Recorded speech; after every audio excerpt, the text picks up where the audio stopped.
the midnight train going anywhere. Welcome back.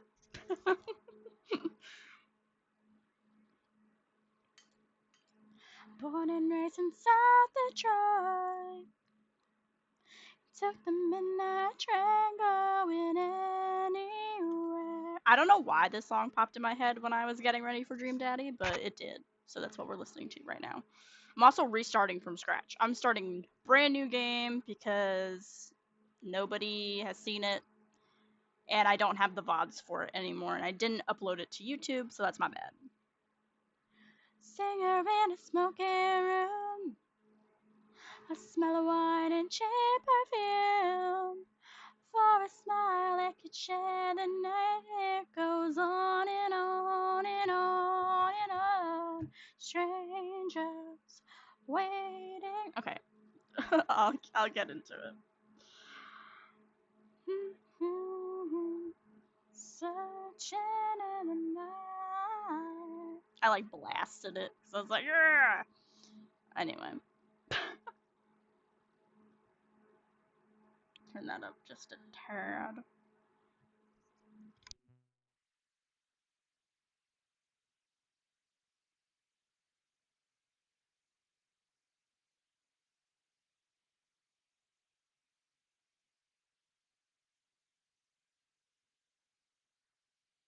I just don't want it to be too loud.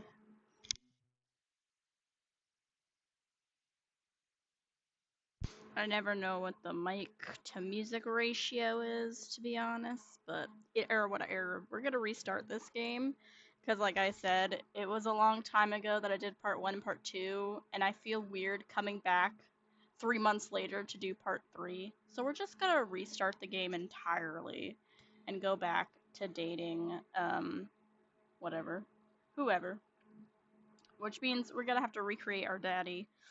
So basically, if you don't know, this is a game made by Game Grumps, and it's a daddy dating simulator, but it has underneath tones of cultist horror, depending on who you date. Specifically, one person. and I and I have played this game before, like I said, and I have finished this game before when I used to have it on mobile. And my character, I I fashioned after Bob Ross, and I went the cultist route. Not gonna be doing that today, but maybe if this game does well and people want to see the horror cultist route, I'll do it. But I don't like the process in which I have to do it for it to be done. Okay? Anyway, we're gonna get into it. It's also a slice of life, dating sim. Like, it doesn't have to be dark. It's actually quite light and very pastel like. So we're starting off sleeping. Sleeping. Dad. Sleeping. Dad, wake up. Pretend to be dead. Wake up 5 more minutes. We're gonna pretend to be dead because we're mature. I let my tongue roll out of my mouth and stop breathing. By the way, this is like a lot of dialogue in this game. There is no like voice acting for any of the other characters, so we'll see what I do. Where's my water? Where's my water? I'm gonna need it. I'm gonna need a lot more water than this. Holy moly guacamole.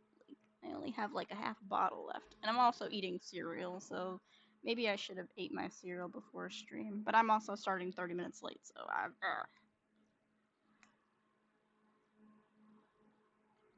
Amanda's our daughter, by the way. We have a daughter.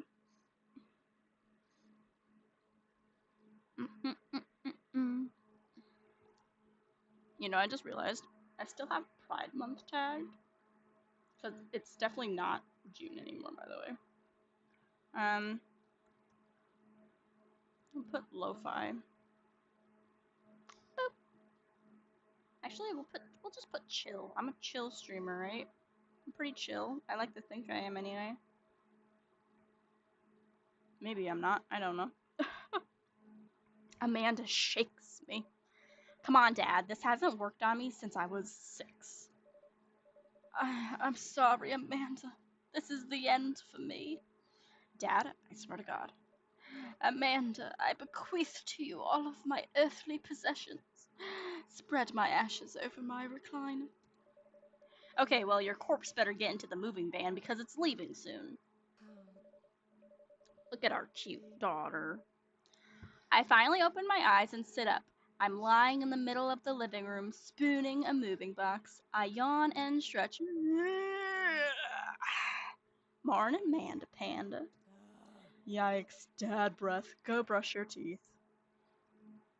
Dad tip, gas is cheaper in the suburbs. Build that dad. We're starting off a little questionable. Let's build a nice daddy here. Well, duh. I'm white, but I'm not that white. Damn. I wish I had cheekbones like that. I wish I had a face that was narrow like that. I think this is... I mean, is my face narrow? I don't even know what my face looks like anymore. I would say mine is pretty narrow. I think. I always go for this hairstyle, but let me show off the other ones. Let me just make it red real quick. We got the Aaron Hansen, the Danny Sexbang, because again, this game was made by the Game Grumps. We got the Man Bun, which is my preference. Oh, sorry. We got the Buzz with design hair. We got Buzz hair. We got Caesar hair. We got cornrows. We got crop hair. Ooh, curls hair. This is Nico from Mafia Nanny already. Balding, flat top, locks, natural, peaky, pompadour, ponytail, puff hair, quiff, shoulder length hair, side part, aka the Markiplier, slick, Goku, Space Warrior, whatever, Goku. And we got the swoopy hair. That's actually quite nice, but we're gonna go with the man bun. Eyeballs. Ah, yes. Tired eyes. I need to change the brows real quick, because this is...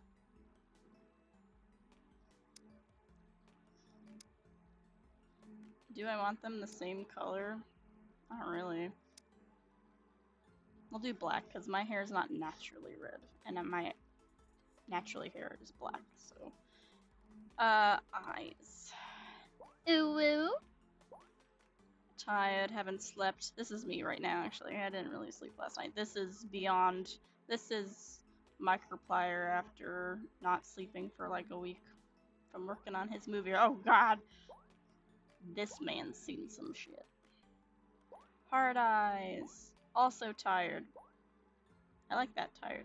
Downturned eyes. Sorry. Hooded eyes. Monolid. Narrow.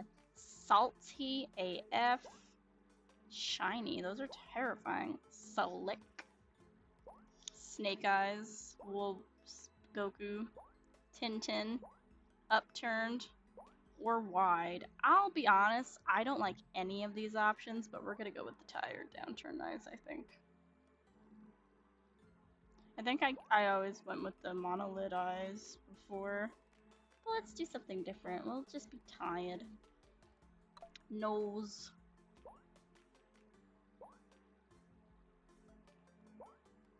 Oh! A Roman. A rumple. Snub.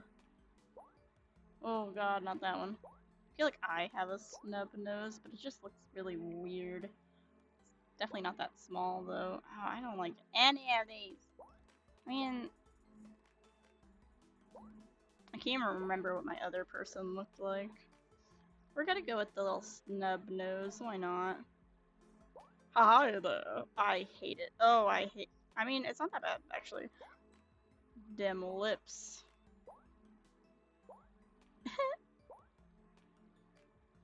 We can't have him looking sad. Oh God, no. I might just do the line. These are terrifying. Actually, I like that one, but I might just do the line. I don't know.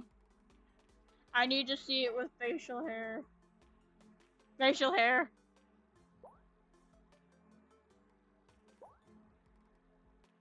I don't have facial hair, but I would love to have facial hair. Let me just... No, because now I have to have the brows this color if I'm having... I don't know. I don't know. Is there a brown, reddish? There is, but it... Bonjour. Ah.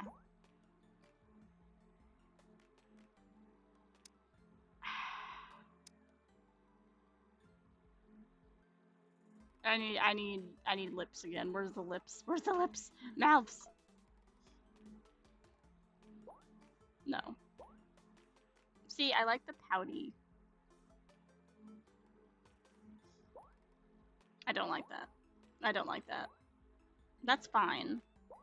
That's not. No.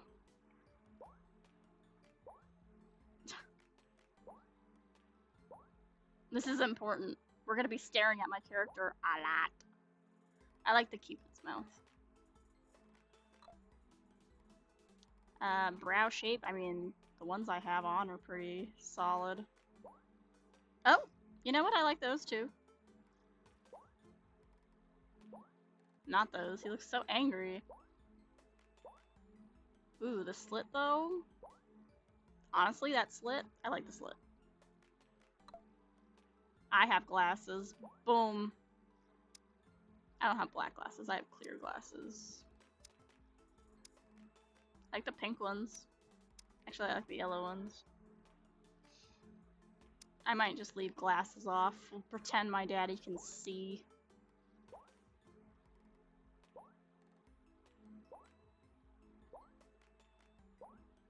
My daddy's gonna have 20/20 vision. I don't, but I don't want to cover his beautiful face. Piercings, let's go. Am I only allowed to pick one?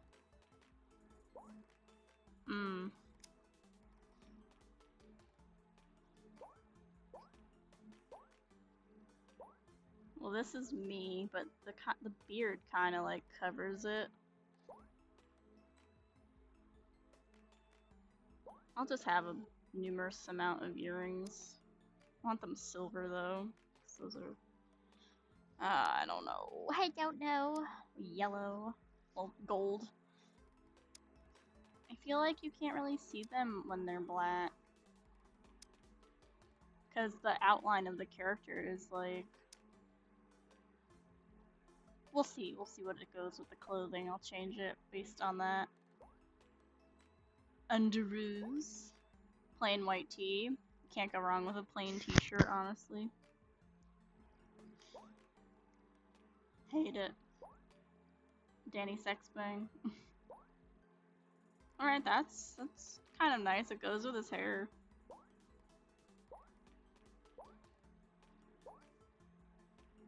That also goes with his hair. I just like that shirt.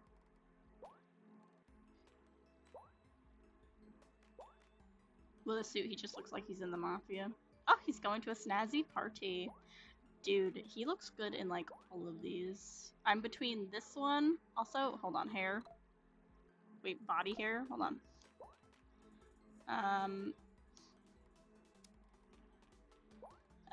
That's okay. Removing that. I personally don't like a lot of hair on arms, but to each their own. I love this. But I also like the plain white t-shirt. And I like this one.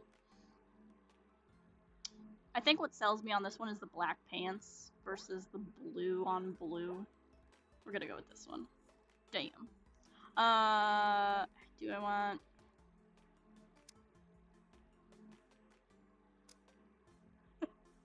You would think this wouldn't matter, but it does because the outline of the character is very like it just.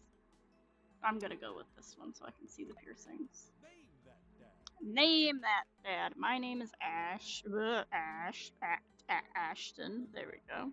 It's a gender neutral name, which is lovely. What should my last name be instead of my actual last name? I'll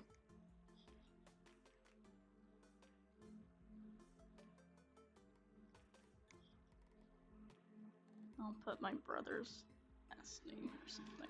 I don't know. That's weird. Nope, that's weird. I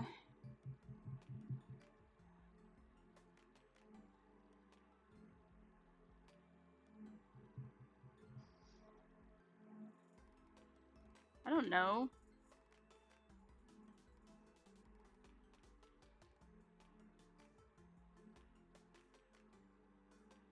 I'm not good with names. That's why I always just put my actual name.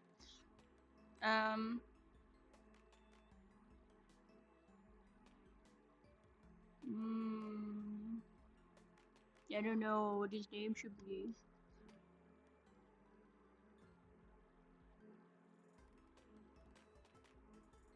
Hold on, let me look something up because we'll do it to theme of the title.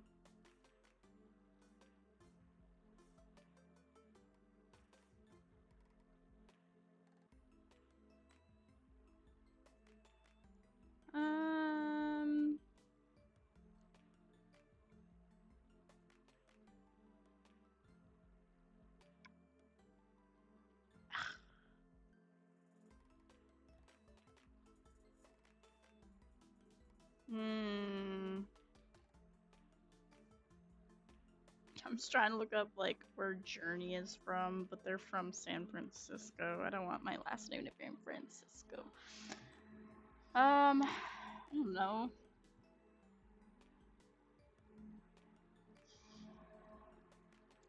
I'm just gonna put my last name.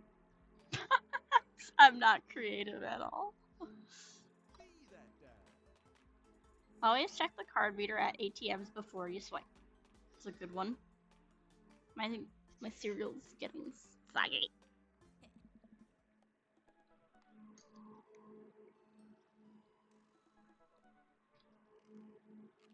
Did you fall asleep packing?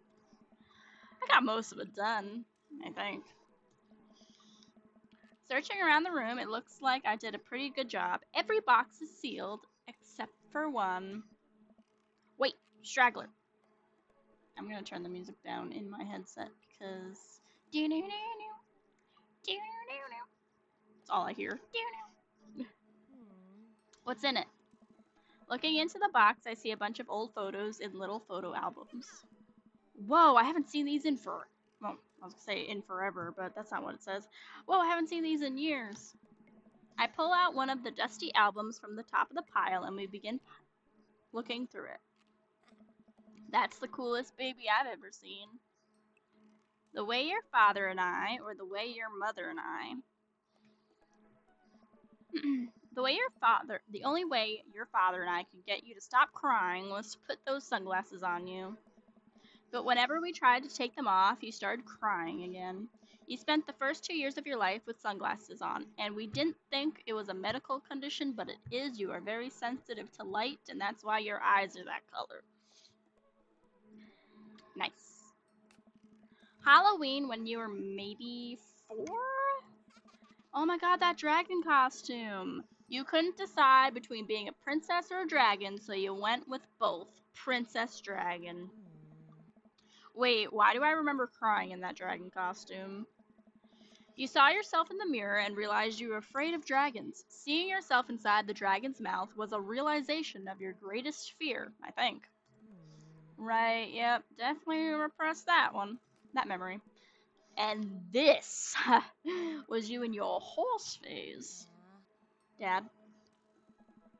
I believe you named that plush horse Sir Horsington the Brave. I don't think that was his. Amanda lunges for the photo, but I quickly snatch it away and hold it above her head with my superior dad arms. Nice try, but this is important blackmail for later down the road. Go ahead and try me. I've seen pictures of you in your ska band. Ouch, kid. The scum... The Communist Manifesto had a chance back in the day. I look off into the distance and reminisce about that rad horn section. Hey, it's Emma P! No, Dad, that's Emma R. I didn't meet Emma P until high school. Honey, I promise you wholeheartedly that I will never stop mixing those two up. Can we just call her something else? Dad, Emma R's been my best friend since I was 7. Okay, we call her Bestie then. Or we call her Emma, and then the other one will give a different name because she's not the bestie. That's how it works. Give it like a little bit of effort. Emma R. Emma R. best friend. Emma R. best friend. You need to know this later down the road, so Emma R. is the best friend. Alright, Emma P. was the one who tried to steal people's pets, fired a flaming tennis ball at the police station, or pooped her pants during a sleepover, tried to steal people's pets. No, Dad, that was Emma S. You have a lot of Emmas in your life. She moved to Kentucky 3 years ago. I miss her. I also miss my hamster. Sir Hamilton the Brave. Anyway, I gotta show this to Emma R. She'll get a kick out of it. The first photography award you ever won. Ah, it's so cute. Look, she has a yellow bow, but now she has the, what are those called? A yellow headband. Or maybe it's just the same bow and she's just tied it differently. I don't know. It's just a cute detail. There's like a fruit fly in my room and it's like flying in my face. Stop, go away. Stupid fucking bug. Ah. Yeah, I got us a $20 gift card to McFridays. And then you got food poisoning from the cheesy tostada blasts. I think you mean food poisoning, you know, with a Z. Dad, still can't drive past McFridays without judging. Don't know why I said it like that. Still proud of you though. Amanda reaches deep down into the box and pulls out one last photo. Aww. Neither of us say a word. We stare at the photo for a long moment. I finally decide to break the silence. This is the day you were born. This is the day we adopted you. It's kind of a funny story. The day we brought you home, we got into a car accident. It wasn't anything big, just a little fender bender in the parking lot. But of course, I was freaking out. Obviously, I had anxiety.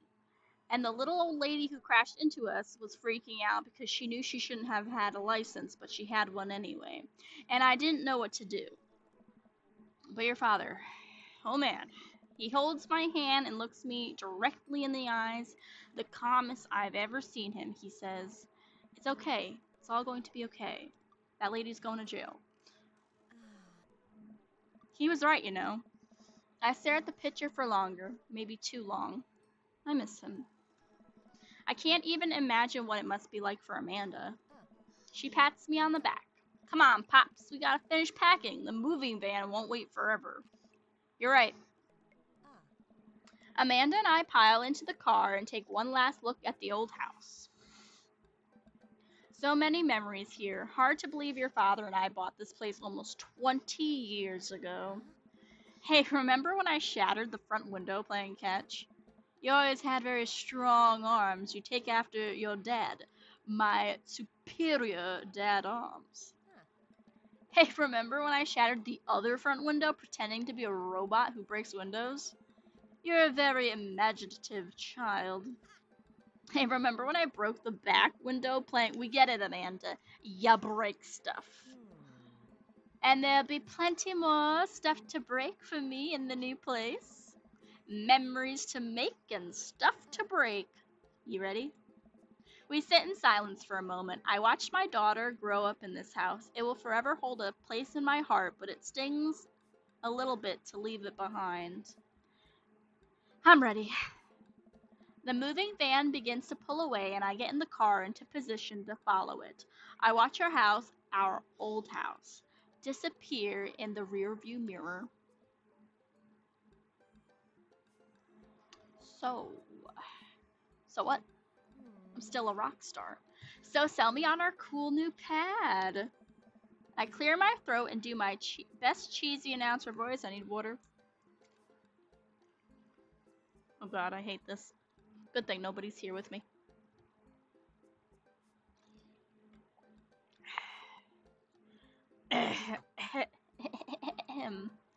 Nestled in beautiful scenic downtown Maple Bay, our new house features multiple places to sleep. Not only are there bedrooms for your sleeping pleasure, but couches and floor space where you can, yes, catch a wink. What a deal! I mean, if sleep weren't for the weak. Bro, you sleep more than anyone I know. I admit my faults, Pops. I keep it real. Anyway, it's also smaller than our last house, so you're gonna have to toss your shit in the trash. Cozier, one might argue. Good spin, good spin. Positive.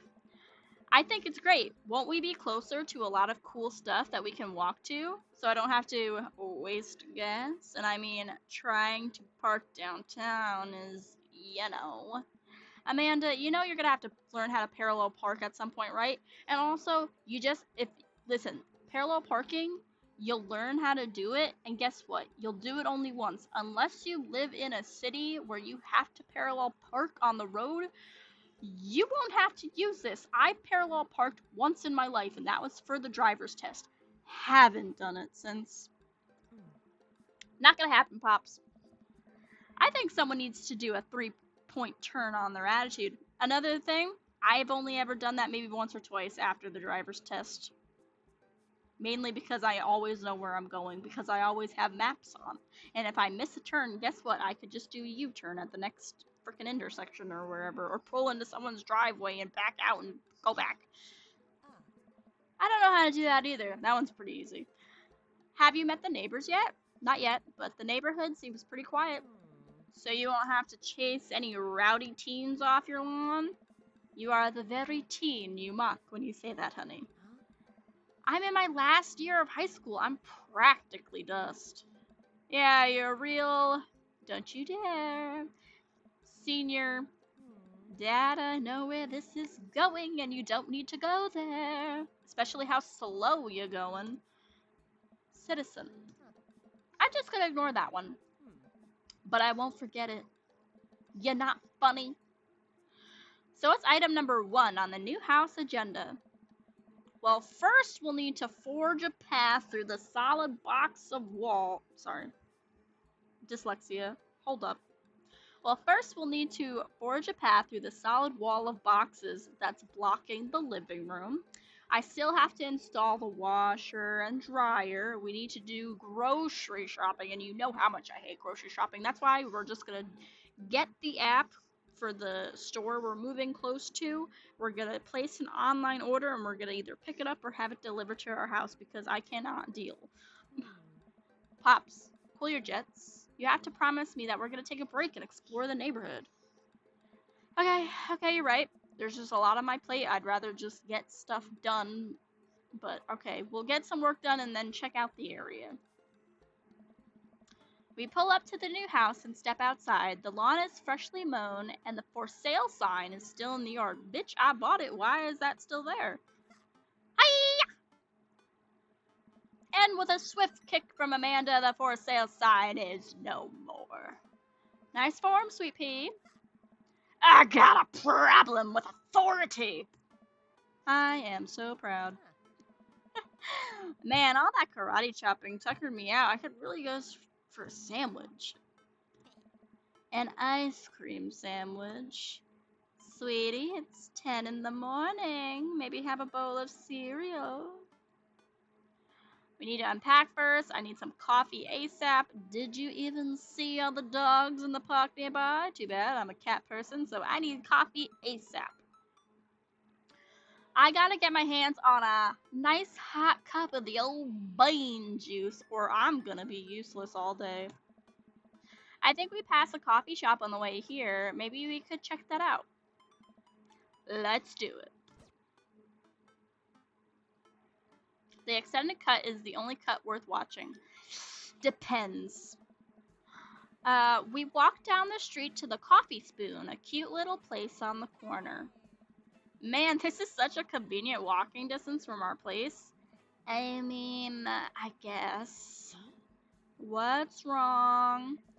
Why would I go somewhere else and drink coffee on a couch when I could just drink better coffee at home on my own couch and not have to make awkward eye contact with other people? Also, why would I go spend $10 for a handcrafted drink that's gonna taste like ass instead of just making one at home myself with the creamer that I already know I like, the flavor I already know I like, and I'm in control of what water that I use. I'm not gonna use it from the tap because North Carolina water tastes like freaking sulfur. So I use bottled water or filtered water to make my coffee because yes, I could taste the difference. At least when I'm home, some random guy isn't gonna come up and sit on the recliner next to me, and I won't feel like a little weird about it because technically he's not sitting at my table, but he is very much within my personal zone, and I feel very awkward about it. Like, what happens if he starts talking to me, Amanda? What happens if he says, "Hi, how's it going? How's the weather outside?" When I came in earlier, it was raining, and that's why I've been here all day. Dad. And what's the etiquette when you have a dirty mug? Is there a bin? Do you go set it on the counter because you don't know where else to put it? Also, are they doing mugs? Because now I'm uncomfortable. How many times has this mug been used today? And how good is their dishwasher that they're washing this mug constantly for people to use? I'd rather have, honestly, a paper cup, not styrofoam, paper cup, or that something recyclable, you know? That way I know that there might be a bin somewhere, and hopefully it's a recycling bin. They better recycle it, because if it's a cafe that doesn't recycle and uses paper cups, what's the point? Or do you leave it there and feel your face flush hot with shame as you consider the possibility that there is in fact a bin somewhere just out of sight, and now you're that jerk who left their mug? In which case, can I just take the mug? Maybe they won't even notice. Honestly, I would rather much prefer to bring the mug up to the counter and say, I'm all done with this, rather than having them to come collect it either off of the table or from the bin. Because if it's near the bin, it's near waste, and I feel like that's a lot of bacteria. Why don't you just bring the mug back up to the counter? Yes, Amanda! I didn't read what she said because I was doing my own thing. I add a bunch of stuff. The subtitles are not going to match with what I say. I'm sorry, because I keep it going with how I feel. We walk inside. The inside coffee shop is incredibly warm and inviting. Vinyl records line the walls, and patrons lounge around on well-worn-in couches. Some cool tunes spin on a record player next to the little stage. Hello, handsome. I like your tattoos. Welcome to the Coffee Spoon, guys. How's it going? What's with the name? Oh, it's kind of dumb. It gets mentioned in this poem I like, and I thought it would be a good idea at the time, and I suppose now it's still a good idea because, like, the business is still running. But people ask me that question all the time, and I give them this same answer every time. And now I'm standing here rambling, and I'm sure we're all getting more and more uncomfortable the more I keep talking, but man, we're in it now, and I can't stop. Same. God, I forgot what my character looked like already. I don't know why. I just glanced to the left and I said, oh, hello. Yep. So what'll it be? I scanned the chalkboard menu, which makes me uncomfortable because I hate chalk. I know this is going to sound really weird, but I've always hated the texture of chalk when it's on the board and when you're holding the piece of chalk. I haven't touched chalk since elementary school. Don't like it. I don't like chalk. And like I have nieces and nephews that like chalk in the summertime and they like doing the pavement. I don't do it with them. I'm like, I'll take a picture of it when it's done, but I'm not touching Chalk, absolutely not. I have the same thing with clay. I don't like the texture or feel it leaves on my fingers after touching clay. Clay and chalk, hate them. But even seeing chalk on the board, even if it's not me, the one like I just know when you're like writing with a pencil or with chalk or whatever, I don't like the feeling it gives me. And then seeing a chalkboard just it reminds me of elementary school, and I hate looking at them. Anyway, I scanned the chalkboard and am immediately overwhelmed by the thought of the chalkboard, not by actually by all the options too. I'll have a Godspeed you, black coffee. No. Iced Tegan and Sarah. Chai Antwood. Iced Tegan and Sarah. Ooh, good choice. Bitch, they all better be good choices because they're on your menu. I don't get it. Oh, it's a pun. Tegan and Sarah are this really awesome Canadian indie band formed in 1995. I'm gonna Google this.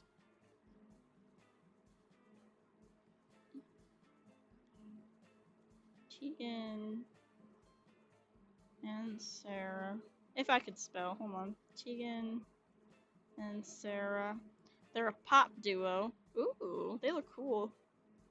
They were nominated for a Grammy in 2013 and are known for being masters of not only pop hits but meaningful lyricism. Let me read about them on Google. Tegan and Sarah are a Canadian indie pop duo formed in 1998 in Calgary, Alberta. The band is led by identical twin sisters Tegan Rain Quinn and Sarah Kirsten Quinn. Both musicians are songwriters and multi-instrumentalists. So this game said 1995, but Google is telling me they were formed in 1998. So they're alternative indie, dance electronic, and rock. Let's see what happened.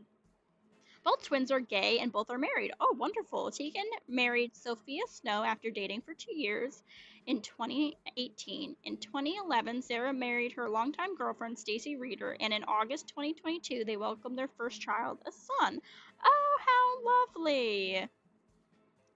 Are they still doing music together? Their last stuff might have been in 2022. So still recent. 2022, the song that's popping up is Yellow. From, I guess, either their single or their album, Crybaby. I'm gonna look into them later. I like indie music. And they're from Canada, so that's awesome.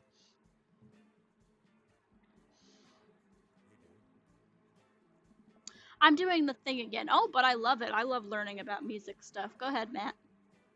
But coming right up, Matt with one T.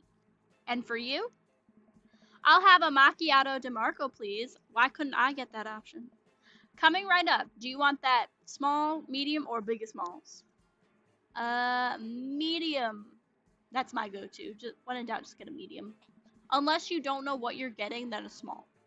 Wait, is Biggie Smalls big or small? I should change that, shouldn't I? We'll just get you a medium, Amanda. I see, chocolate croissants over there. Oh my gosh. Some muffins. Those look like flatbreads over there. Or scones. Pie. You got pie. Oh, excuse me. I didn't get any sleep last night, so we'll see how long this stream is gonna go for. I'm supposed to go till 4. Matt sets to making our drinks, and Amanda and I take a seat on one of the couches. What's his deal? Let the man make his puns. They're cooler bands than you listen to anyway. Hey! Hey! Hey! Ska was cool once. This couch is actually pretty comfy. Maybe not comfier than our couch, but it's alright. I just know a lot of butts have been sitting here. Good lumbar support. Yes, sink right into it. Okay, it's comfier than our couch. Mainly because mine is a new couch because we're moving and I wanted a new couch. I didn't want to bring the old couch and we haven't broken in the new couch, okay? Amanda nudges me. This place is right next to our house, and that guy seems not only cool, but also just as uncomfortable with talking to other people as you are. You should totally become friends with him. But if we're both uncomfortable talking to other people, how are we gonna become friends? Are we just gonna sit in silence together? Because I cannot do that. I don't know. Come on, what do we say about meeting new people? I can't meet new people if I always stay inside, and I also don't go outside, and I also don't talk to other people. See, we're making progress. Matt sets our drinks down at our table, and I have a sip. That the ice Teagle and Vera is delicious. Is that what it was? I thought it was just called the ice Teagle and Sarah. I don't know. Hi, we're new in the neighborhood. I'm Amanda, and this is my dad, Ashton. Oh, right on. Pleased to meet you both.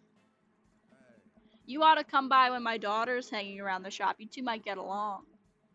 Yeah, I'm sure we'll maybe, come in from time to time. Amanda kicks my leg from under the table. I'm sure we'll be in here a lot. You do live right next door, and you know what? Whenever I run out of coffee, I can just come over. You know what? Let me get you guys. Hold on. You know what? Let me get your guys' opinion on something. Matt goes into the back and comes out with a fresh plate of something that smells amazing. I'm working on a new banana bread recipe because the one from All Recipes makes me angry. And I need help coming up with a name for it. Instead of regular white sugar, I replaced it with monk fruit because honestly, it's been way too sweet and monk fruit is just a very nice alternative. More expensive though, so. Well, I think we're gonna have to taste test it first for free because I'm not paying for your monk fruit substitution on our first taste. So we can get the full flavor profile of, and really appreciate the flavor sensations of the banana, the brown sugar, unless you did put the monk fruit in like I suggested. And if you put blueberries in it, bonus. If you put little chocolate chips in there, double bonus. Delicious. Amanda nods vigorously. She knows this game. Yeah, we need to give that Nana bread a taste if you want us doing free creative labor. I think that would be commiserate with I've taught her well, we've trained for this day for free food. I was just gonna give you guys free banana bread anyway because again, this is a new recipe. You might be allergic. I didn't even ask about your allergens, so I could be killing you right now and it would be my fault. So it's free. You didn't have to eat it. You didn't have to pay for it.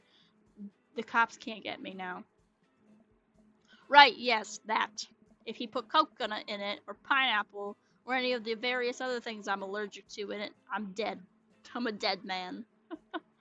Matt serves us each a piece. Amanda and I happily chow down. This is amazing! Thanks, the secret ingredient is bananas. So any ideas? I'm stumped. Well, I think I might only be able to give you dad band puns, but I'll give it a shot. We banana the bread with butter would be mine, but or we butter the bread with banana something. We've been talking about we butter the bread with butter since yesterday, so that's the first band that popped up in Motionless in Banana. We came as bananas.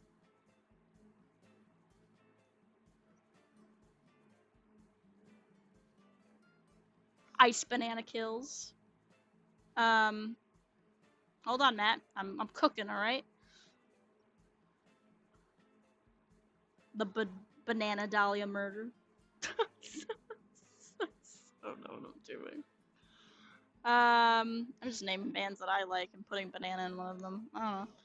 Banana Bread Kennedys, Grateful Banana Bread, Right Said Banana Bread. They all sound terrible. Banana Bread Kennedys. You know, like the punk band. I thought you said you only knew dad band puns. Isn't punk a genre of a music? I'm a hard dad. That actually has a nice ring to it. Really? Yeah, Banana Bread Kennedy, Strong Decisions. That's art, baby. Did he just call me baby? I wanted to say baby because I thought it would sound cool, but once I said it, I realized it just doesn't sound good coming out of my mouth, and maybe I should just leave saying baby to the professionals. Yeah. Enjoy your coffee. Thanks, baby. See, it sounds good when you say it. Across the way, a man catches my eye. He sits by himself, brooding over a cup of coffee. Our eyes meet just for a moment. It says, I will kill you later in the parking lot. I hastily look away, hoping he didn't catch me staring. Who is that? We finish our drinks and head out. Thanks for stopping in. Take care, baby. Okay, now we're full of caffeine. We're two. I don't know about you, Amanda, but my iced Tegan and Sarah, that was an iced tea. Well, maybe it would. Well, tea has caffeine. Mine was decaf. We should get back to unpacking. Let's get some fresh air. I need a nap. Let's get some fresh air. Time to soak up all that vitamin D. Make our bones nice and strong for my, superior strong dad arms. Yeah, our skeletons are gonna get so strong, they're gonna hop right out of our bodies and crush cars with their bony fingers. Amanda, I already have an irrational fear that my skeleton will one day escape this flesh sack and run amok. Please don't encourage it, but that sounds metal as fuck, and that's my daughter. Right, sorry. To the park. Dad tip, the police are driving behind you. Don't give them a probable cause to pull you over. Amanda and I begin a stroll through the neighborhood. I can't believe how beautiful it is outside. Kids are playing in the street, probably gonna get hit by cars. The flowers are in bloom, and the faint smell of a nearby barbecue drifts through the air. This place is nice. Too nice. My thoughts exactly. I don't trust it.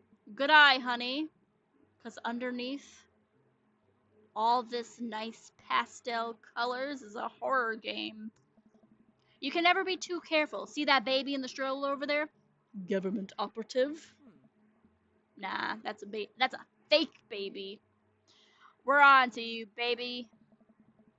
We walk for a while and eventually end up at a small park. Toddlers chase each other through the playground, and dogs of all shapes and sizes romp through the grass. It's pretty crowded, but Amanda spots a nice empty bench. We start to make our way over to it when, heads up! Pah! Ow! A frisbee suddenly hits me in the face. Woof. A corgi with a neat plaid handkerchief tied around its neck bounds up to me, wagging its tail. Okay, it's a corgi. He gets a pass. Did you throw this at my head? I like your necktie. Hello.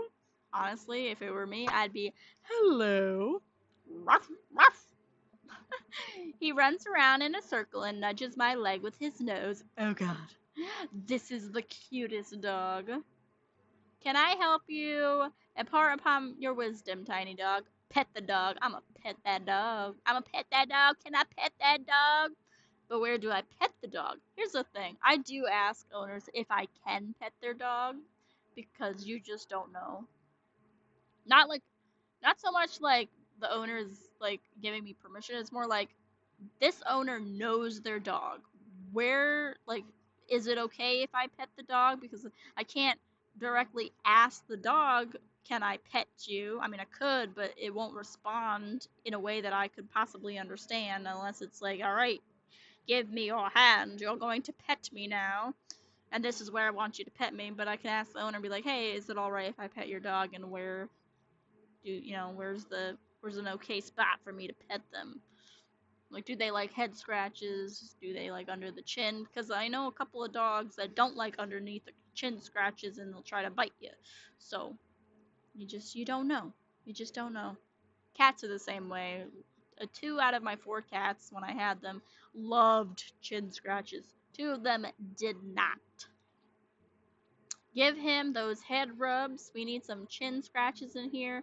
Dare we try butt pats? We're gonna give them the head rubs because that seems like a good spot. He seems to love a good head rub. All smiles here. You definitely could have caught that. Well, sir, one, I wasn't looking. in the direction you were throwing the frisbee because I was talking to my daughter because we just got our coffee and we are sitting on a bench. So in what world would I have been able to catch something I wasn't prepared for or didn't see? And also, I don't have hand-eye coordination, and I'm also afraid of when someone throws something at me because of trauma. So no, I wouldn't have been able to catch it. So if I even saw you throw something at me in my direction, I would have stepped out of the way, if anything, and let it fall to the ground. I would not have caught it. A guy in a Hawaiian shirt jogs over to us with a snotty attitude and takes the frisbee from me. You know, frisbees are traditionally caught with your hands, not your face. Traditionally, you don't just I have no good comeback. Well, traditionally not supposed to aim for people's heads. But I'm fine, thanks. Ha, I'm just messing with you. I'm Brian, by the way. You're a piece of shit. You're Brian with an I. I don't care about you. I'm Ashton, and this is my daughter Amanda. I don't want to do the pleasantries with you because you're literally an asshole. I look over at Amanda only to find her sitting on the ground rubbing the dog's tummy. Okay, I have to have the niceties so my daughter can pet the dog. Hi. Your dog's cool. Not like you. You're. Ah, old Maxwell sure loves the attention. He screams, "Pick me." I'm not an asshole, but I will treat you like I don't know. It's great to see another father and daughter out here on such a sunny day. Where's yours? Brian gestures over to a grassy knoll where a young girl sits on a checkered blanket. She's reading a book bigger than her head. She puts it down to head over to us. This is Daisy. She's reading the Brothers Karamazov. Karamazov? Her teacher tells me that she has the reading comprehension skills of a high schooler. She's almost the height as one, so why not? How old is she? 10. She's a precocious little youngster. Whoa. I mean, if you loved the library as a child, I imagine reading is just something that comes naturally to you. I think I was the same way at 10, but I still wasn't in AP classes because I didn't apply myself to school. My natural dad instinct kicks in. I must brag about my child's accomplishments. Oh no, it's happening. Brian, go on, Daisy, tell him about yourself. That's my girl. Amanda, get in there. Okay, okay. Ashton's HP, 80. Brian's HP, 80. Let's Pokemon this up. Flee, daughter, no. Brag, baby. Amanda here just recently won a local photography award. Wow, congratulations. Brian loses 10 HP. Daisy actually just won a statewide poetry contest. You lose 15 HP. What items do I have? Grade card, child art, spelling bee, photo, band-aid, child art, child art. You unfurl your wallet to reveal a tiny copy of a drawing of a cornucopia Amanda did in the first grade. Cute! This isn't very impressive, but Amanda genuinely appreciates you holding on to it. Brian loses 10 HP, you regain 20 HP. Daisy just started a weekly chess club at her elementary school computer lab. She's the president, too, of course. Well, if she started the club, then yeah, she's automatically the president. Duh. That's how it works. That ain't impressive. Dang, my high school doesn't have a chess club or a computer lab because both of those things don't matter. Computer lab, that kind of sucks because we had a computer lab, but we didn't. Did we have one in elementary school? We didn't have a computer lab in elementary school. We had one in middle school and high school. Chess club we had in high school, but nobody was there. You lose 10 HP, so it's 75 to 60. We're winning. We're gonna keep bragging. Last week, unprompted, Amanda helped an old woman with her grocery bags. It's extra powerful. Brian loses 20 HP. Daisy sold enough candy bars this year to get the top prize, a canoe. Hopefully you sink. We're taking out next weekend. How is that even possible? Amanda could barely get one of those sticky hand things. It's extra powerful. You lose 20 HP. God damn it. 55 to 40. No, I think we still got it. We're just gonna keep bragging. Amanda's in all honors classes this semester. Brian loses 10 HP. Oh, really? I'm actually talking to Daisy's teachers about having her skip a grade. Even Amanda kind of bristles at that when you lose 20 HP. It's 35 to 30. Excuse me. Brag. We're just gonna keep bragging. A few months back, Amanda started volunteering at the homeless shelter in our old neighborhood. Brian loses 10 HP. You don't say. She should talk to Daisy. She actually helped organize a food bank here in Maple Bay. Yeah, Amanda, I'm sure we could find something for you to do. It's extra powerful. You lose 20 HP. It's 15 to 20. Oh, God. Brag. Amanda still uses a film camera. Wow, most kids her age probably have no idea know how. Hell, I'm not sure if I do. I sure don't. Not that I'm any good with my phone camera either. I'm pretty good with my phone. Haha, agreed. You and Brian share a bonding moment. Amanda and Daisy look annoyed. Ashton's HP, 15. Brian's 8. We're just gonna keep bragging, why not? Amanda here did a great on the SAT, right, Amanda? I mean, yeah, I did fine. Fine. That's great to hear. Brian loses 10 HP. Did I mention Daisy said her first word at 10 months is daddy? Amanda's was potty. Still cute, but maybe this isn't the time to bring it up. You lose 10 HP. It's 5 to 10.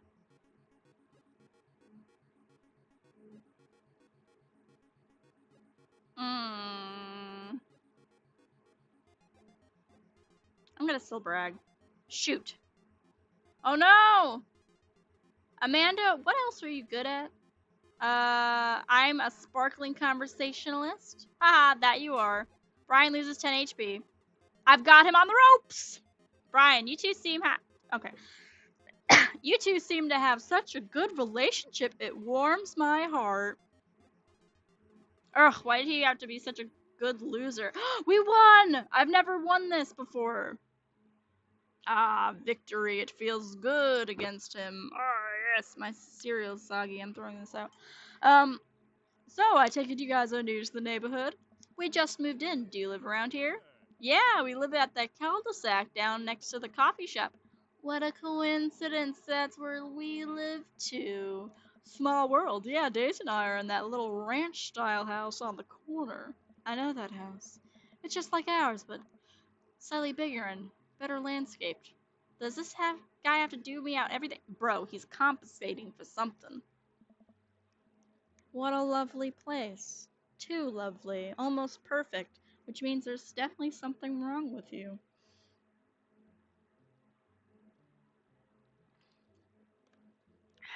Had to drink some water. I'm dying over here. So much reading. Well, I don't want to take up any more of your time. Really nice meeting you guys. You'll have to stop by at some point. Yeah, definitely. Bye.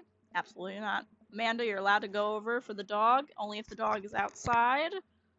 We're not going in that. Brian and Daisy walk further into the park with Maxwell happily trotting along in tow. It's already been an hour, and I feel like I've been talking all day. Do you get the feeling that he was trying to one-up us? Trying? He was totally gunning for us. You really held your own, though. I couldn't have done it without you, kiddo.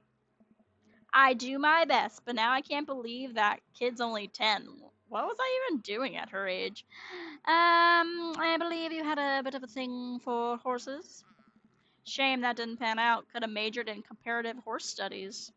It's not too late to minor in horse creative writing. Too close to the truth, Dad. Let us never speak of the fantastic adventures of Sir Horsington the Brave, an epic in 7 parts by Amanda Yilva. We laugh off the horse epic and walk around the park a bit more, enjoying the day. Go unpack. Or go take a nap. Yeah, go unpack. Stop being lazy. We should head home. I'm gonna need 4 hours minimum to figure out how to build my new bed. because I'd like to not sleep on the floor tonight. Priority number 1. A bird in the hand is better than a bird in the eye. I don't know what that means, but probably. I get to work unpacking the various boxes around the living room. A couple hours pass and I get some good work done. The washer dryer unit is both washing and drying, and we can actually walk through the living room without tripping over boxes. Look at that cute little flamingo plushie. That's adorable. First visitor already. They better have a plate of brownies. I walk over to the door and open it. Hello. A handsome, clean-cut man stands at my door, brandishing a plate of cookies. You look like you go golfing. Hello. Oh, where are my manners? My name is Joseph, voiced by Aaron Hansen.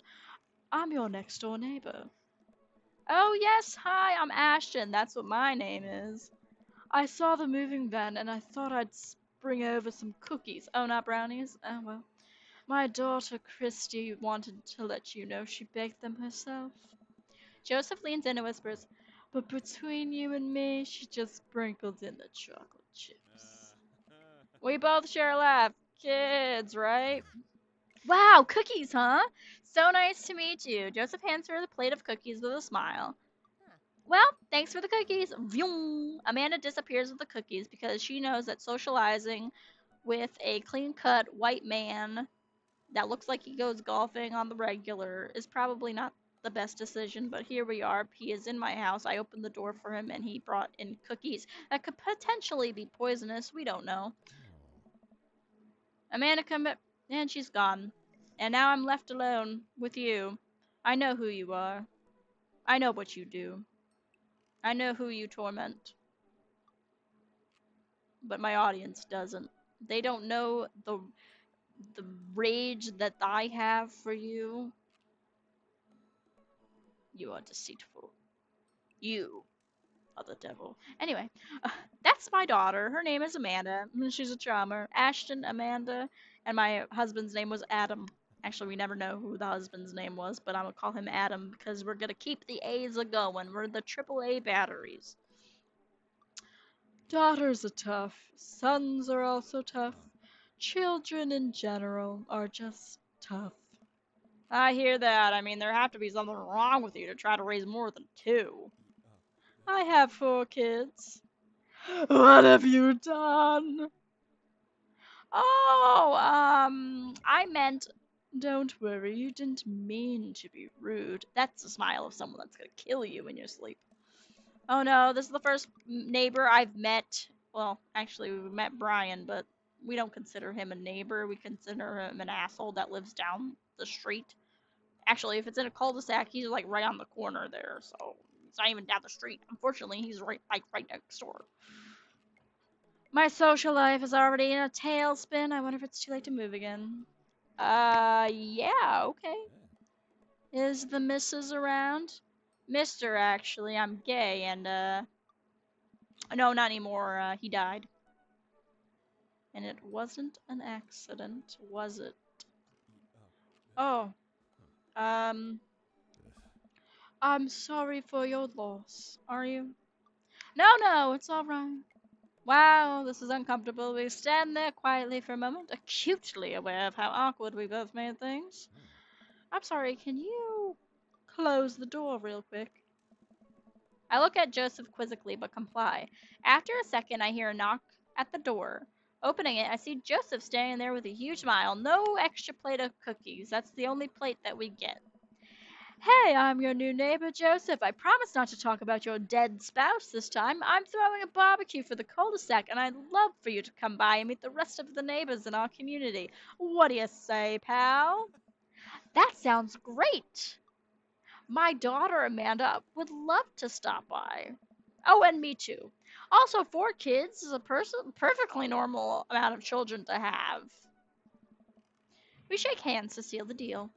Well, neighbor, I'll see you at 3 p.m. sharp on Saturday. I'm sure. Sure thing, neighbor. Look at my face. I'm skeptical. I'm suspicious of everybody. But damn, do I look fine as hell. Joseph starts walking away but stops to think for a second and turns around. Hey, in all seriousness, raising a kid on your own can't be easy. If you ever need to talk about stuff, I'm the youth minister at church down the street. Oh, I don't know. I wouldn't really consider myself a youth. Plus, I get headaches when I'm near church and my nose starts to bleed unexpectedly if I'm near the altar. I don't really know what that means, but it can't be good. Nice. You look pretty young to me, but suit yourself. And with that, Joseph's gone. You know what? I wish they would have like allowed you to edit on your characters. Tattoos. Matt has tattoos. I think Robert has tattoos. Why can't I have tattoos? I have tattoos in real life.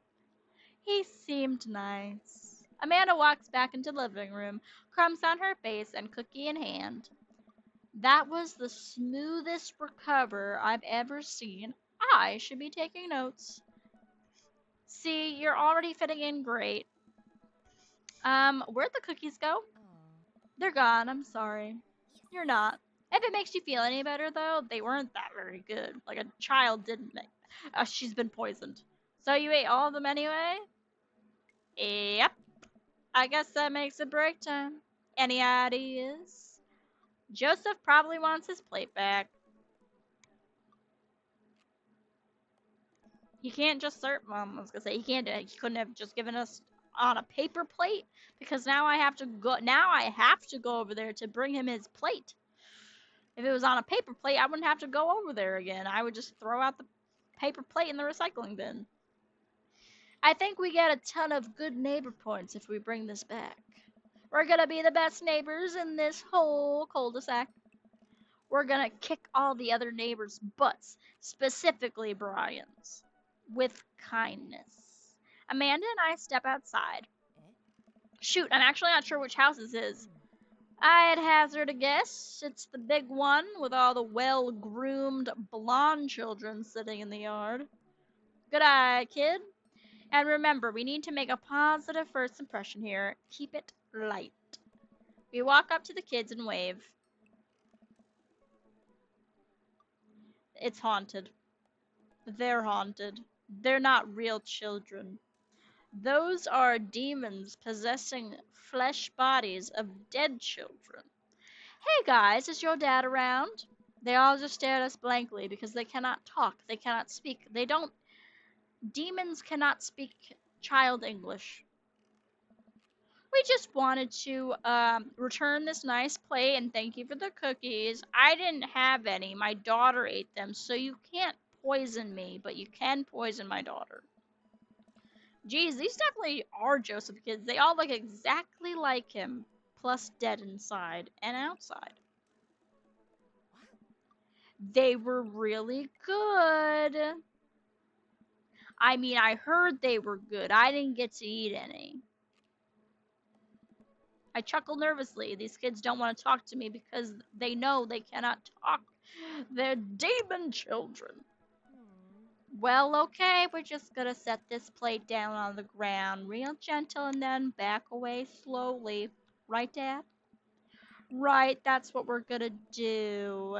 The kids' eyes bore into us as we scurry away. I can feel their gaze on my back as we approach our house Huh. with their demon vision. I need something to get off my mind, off those carbon copy kids.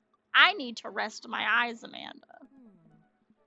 You've been awake for what, 3 hours? And that's 3 hours too many. Plus, we did a lot of stuff. We walked around. That was exercise for me. I need to lay down. Pay your bills early. If I have the money to, I would. As we're walking home, I hear heavy footsteps come up from behind us. Ashton, bro! Bro. I turn around and am greeted by a familiar face jogging up to us. Hello. Look, we both got the split eyebrows. We're bros. Well, mine's a scar. He gave me this scar. Craig? Oh. Bro. Bro. Oh. Holy wow, I haven't seen Craig in forever. Huh? That hand looks a bit weird, the one that's like tucked in the back. It's been too long, dude. Yeah, wow, you look great.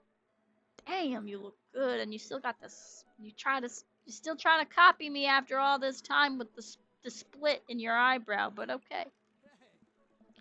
Yeah, I cleaned up my act. Cleaned up his act? Are you kidding me? He's ripped. I mean, he's slim and built, which I like. Amanda, this is my friend Craig. We went to college together. We were roommates, if you know what I mean, for a while too. Amanda, dude, you probably don't even remember me. You're so big now. Hello, and hello, cute baby. Aw, thank you. The last time I think I saw you, I think you were about her size. This is River. Say hi, River. He picks up her little tiny wrists and waves it around. River gurgled happily. Are you babysitting? Oh. Nah, dude, River's my kid. Man, it has been a long time. Feels like one minute we're rolling up to exams with bad hangovers, and the next we're both fathers. Where you been, man? Hmm. I was working out in California and just relocated the business back to Maple Bay. No kidding, Amanda and I just moved to this side of the town. It's fate or a cultist thing. How's Smashley doing? Oh, I'm sorry. I mean Ashley. Ashley is her name. Oh. She's actually still goes by Smashley, and we got divorced last year. Oh, dude, I'm so sorry. Hmm. It's old news. We take turns taking care of River and the twins. It's all copacetic. Twins? You have 3 kids? Hmm. Ain't that something, bro? Right? Keg Stand Craig is a father of 3. Hmm. Keg Stand Craig? Oh. Oh, yeah, it was my old college nickname. He got it because he did a lot of keg stands. Hmm. It's that thing where you do a handstand on a keg and then drink from the keg. Eh? Right. He was very good at it. Hmm. Ah, bro, I hate to be that guy, but I'm in the middle of my daily jog and I really gotta keep my heart rate up. Brought River along, for resistance training. You jog daily? I jog yearly, and it's barely a jog because I have asthma and I don't have an inhaler because it's an expensive thing to get, and so I don't jog. I walk. I power walk. On January 1st, when I promised myself that I'm gonna jog daily for the rest of the year, but I give up after 30 minutes and just walk home. Yo, he lasted more than me. I can barely jog for a minute. Hmm. Well, it's never too late to get back into it, dude. You should join me sometime. I don't know about that, buddy. Hey. Come on, it'll be fun. We could grab breakfast afterwards, catch up. We could do a bro brunch like the good old days, second breakfast. Hmm. Ah, well, I double clicked on accident. Whoops. I'ma just assume. You know what? I'm in it for the food. Let's do it. Great, let's get that going soon. I better get moving. See you guys. Craig gives us a little wave, puts his earbuds back in, and jogs off. I can't believe Craig is ripped and has kids. I'm reeling. Huh? Why's that? The Craig I knew is not fit to be responsible for any living thing, including and especially himself.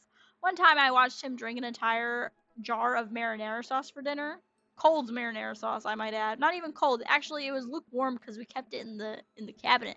Actually, I don't even think we kept it in the cabinet. We kept it on the counter next to the cabinet because college dorms, they don't really have a lot of space.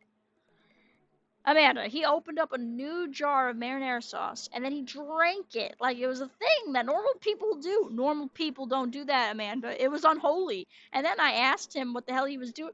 And he said, and I quote, "It's basically a smoothie, bro." I mean, technically, he's not wrong. He jogs. He was jogging. Did you see them legs move? Hmm. He's like totally a different person. I can't relate to him anymore. Anyway, we better get home. I'll have plenty of time to reflect on how old and out of shape I feel later.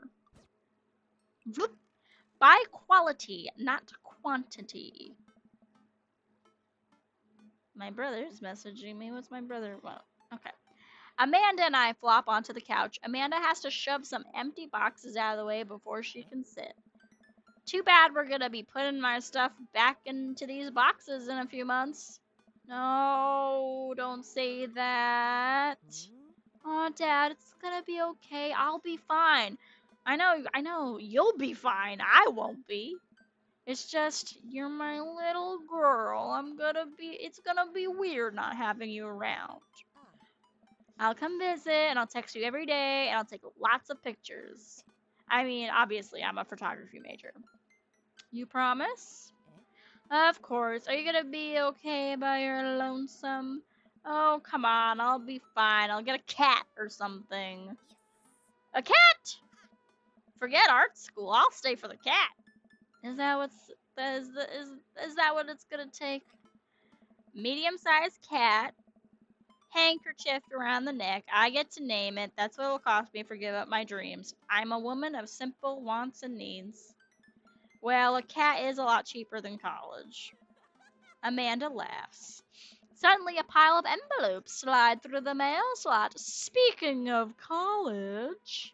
Amanda darts over to the envelopes and shuffles through them. She pulls one out and throws the rest back on the floor.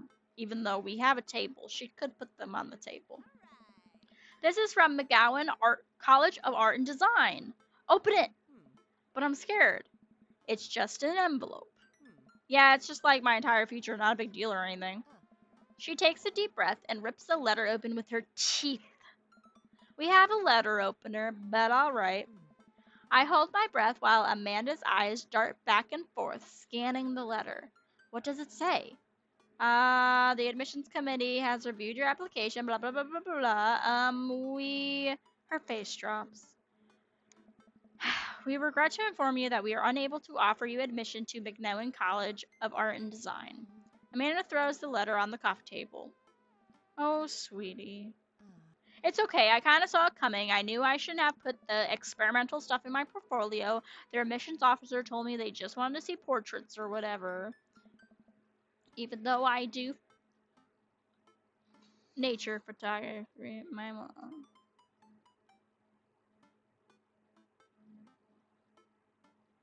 I'm getting Facebook Market messages. Leave me alone. I'm trying to have a good day. I pull Amanda in for a big hug. You're an amazing photographer. I know how much work you put into your portfolio. Some other school is going to want to snatch you up for sure. I'm going to take a picture of this because my sister is actually following her photography dream. Uh,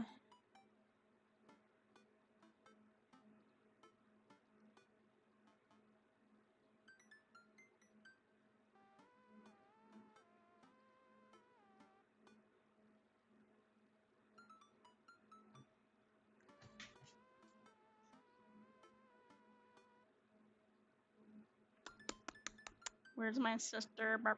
There she is. Just sent her a picture. My brother sent me a video, but I'll have to wait to open that until I take a break from stream or something. Alright. Yeah, I know. It's fine. Are you actually fine, or are you just saying that? I'm fine, really. Her face says the opposite, but I probably shouldn't push her on this. Oh, and before I forget, Emma Art, Emma P are sleeping over tonight. So, you want me to scram? You need me out of the way because I'm painfully uncool. I would choose more delicate phrasing, but yes. Well, I'll have you know that I conveniently already have plans for tonight, so you'll have the new place to yourself. Yeah, what are your plans? Quick, quick, think of plans. I'm secretly the mayor of this town. Gotta attend the union meeting. I'm going clubbing. I'm gonna put on a nice outfit and go tear it up on the dance floor. All the hottest dance moves. The lawnmower, the sprinkler, the running man. You know, all the ones the kids are doing these days. The twerking. Alright, but I'm not gonna come pick you up if you pull anything this time. Not again. That hip popping out last time was a whole thing. I'm just kidding. I'm actually going to go to bed, go out and watch the game. Nice save. Which game? You know, the game, the one that's on tonight. The game on TV. It's somewhere other than here. I don't know a game, Amanda. I don't care about sports. I don't know what one I'm gonna be seeing. Whichever one's on TV. Hmm. Okay, cool. While you do that, I'm gonna do drugs and commit some light arson with the Emmas. Honey, I've seen the Emmas. They're not into that. I see a little horse actually on the bookshelf. That must be Sir Horsington the Brave over there. I'm concerned you're hanging out with the wrong crowd. She is the wrong crowd. The Emmas are innocent. They're boring. Amanda shrugs. I would have expected you guys up to be white collar crime by this point. Maybe money laundering at the least. I'm a street rat, Pops. If she was doing that, she wouldn't worry about what college to apply to. You're kidding about doing drugs and crime, though, right? Yes, Dad. No crimes being committed in this new house. Just making sure. I give her a pat on the head. Have fun with your sports. Are you being sarcastic? No, making fun of sports is played out. Alright then. I do some light cleaning around the house and decide to clear out right before Amanda's friends arrive. But before I leave, Amanda stops me. Oh. Hey, don't forget that you have that meeting with my teacher, my English teacher tomorrow. Alright, Mr. Vega. Yep, totally remembered. I'll be there. It's okay if you don't come in first. Just make sure you have health insurance. It's okay if you don't. Huh? Wow, I guess I really didn't think this plan through. I'm not entirely sure where the closest bar is, and Amanda still hasn't showed me how to use the GPS on my phone. So I'm just gonna pick a direction and walk in it. Let's go. This way. Cool, okay, we're marching. We're marching in the direction of the game. Any game, really. In the distance, could it be? A big burned out neon sign hangs above a tiny dive bar. Jim and Kim's, huh? Alright, it'll do. It has my mother's name in it, but sure, could only mean good things. Wrong. The bar is small and dimly lit. The crack of pool balls sound in the back as patrons laugh and joke. A string of multicolored Christmas lights hover above the bartender. I can't tell if he's Jim or Kim. I pull up a seat at the bar. What it'll be.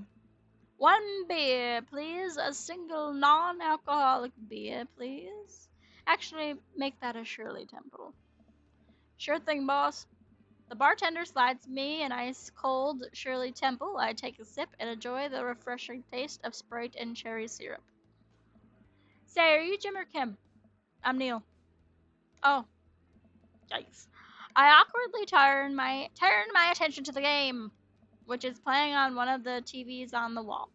As luck would have it, my team of preference is not only playing, but is currently in the lead, which is always a good thing. I only liked the colors, so. The brightly colored mascot, which is some kind of animal, does cartwheels. I silently cheer on my favorite team, hoping that I don't get into any confrontational arguments with a fan of the opposing team. It's important. You don't know where you are. This is a new place. And you're drinking a Shirley Temple. You're going to be judged hard. Several people in this bar are wearing the distinctive colors of the team I dislike, although I believe from their demeanor that, like me, the passion for their team is in all good fun. A middle-aged woman holding a nearly empty wine glass slides up to the bar and sits uncomfortably close to me in my personal space, and at this point, I am upset. Hey, sailor. Oh, hello, drunk lady. Good to see fresh meat in here. I'm Mary. Come here often? No, I'm new, in fact. Oh no, I actually just moved in this part of town today. I'm Ashton, by the way. Don't give out your name. Are you watching the game? Yeah, my preferred team is in the lead. If they keep this up, they'll win the game with ease. Oh, I love that team. And I also love the game. I love someone who knows their way around balls. Sorry. I'm getting the impression that she's a little drunk. Um, buy a gal a drink. Don't buy Mary a drink. Maybe some other time. Suit yourself, sailor. Mary saunters off, setting her sights on the newest bar patron to enter. I did not want to deal with her. I happily watched the game over another Shirley Temple. The game has gotten close in terms of points, a little too close than what I'm comfortable with. After a particularly skilled player scores a number of points for the other team, putting them in the lead, I hear an affirmative grunt from another man at the bar. Go team. It's the brooding man from the coffee spoon. He sits alone, sipping whiskey and watching the game as well. Enjoying the game? Don't make conversation. I am now that we're winning. Oh, we must be rooting for different teams.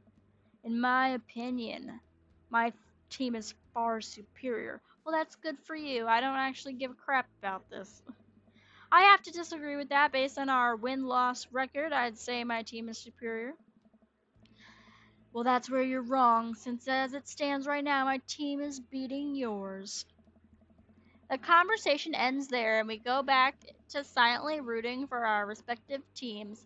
The game is close, with both sides playing their hardest to win, but in the end, my team prevails. Quiet cheers ripple through the bar.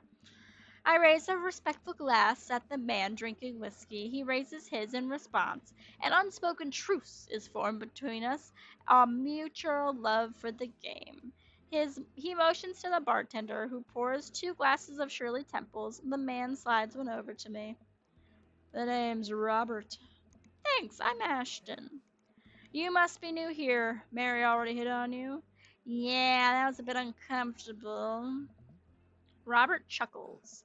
She's a peach. Well, you picked the best bar in town, and slimy as it is, you'll never find a spot better than Jimmy Kim's.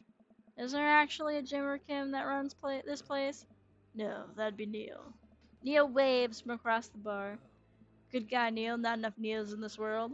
Okay. You a whiskey fella or a Shirley Temple fella?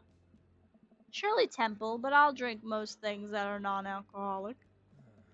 You like shots? I love shots of water. Thank God. Robert nods to Yale, who serves us 2 shots of water. He hands one to me, because drinking water in between drinks is super important. Here's to your health. We take the shots. The water is very cold going down, but I try my hardest to look tough, even though I know it's from the tap. Wait, I think this is what making friends is. Okay, Ashton, this guy's out of my friend league and dating league, but I think if I play my cards right, we'll be pals in no time. Compliment his rugged good looks, his cool leather jacket, or his hand tattoo. I like your jacket. Thanks, been in my family for a long time. Passed down from firstborn to firstborn. Cursed, some would say. Man, this guy's mysterious and cool. Way cooler than I am, at least. Oh,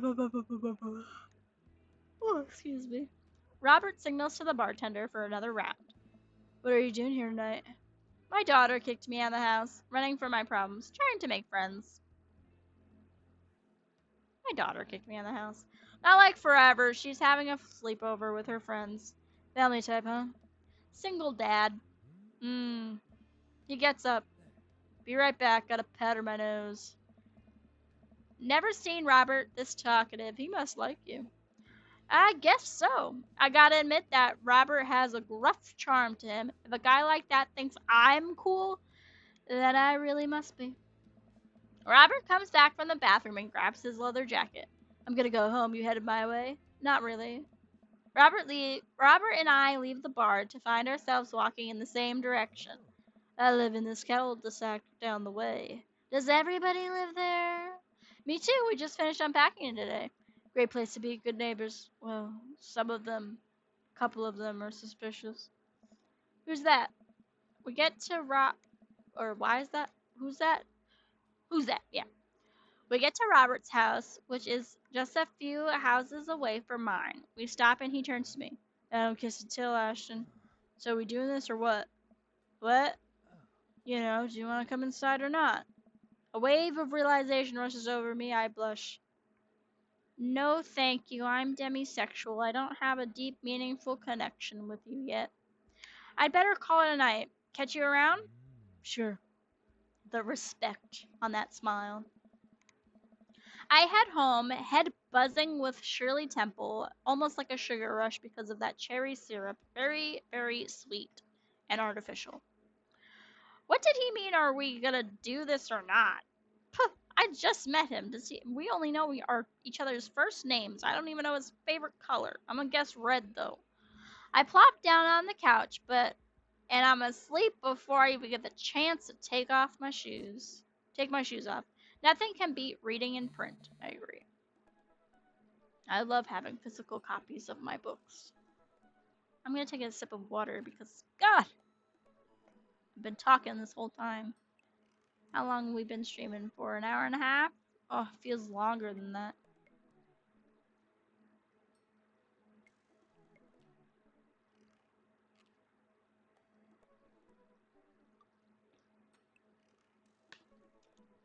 Okay.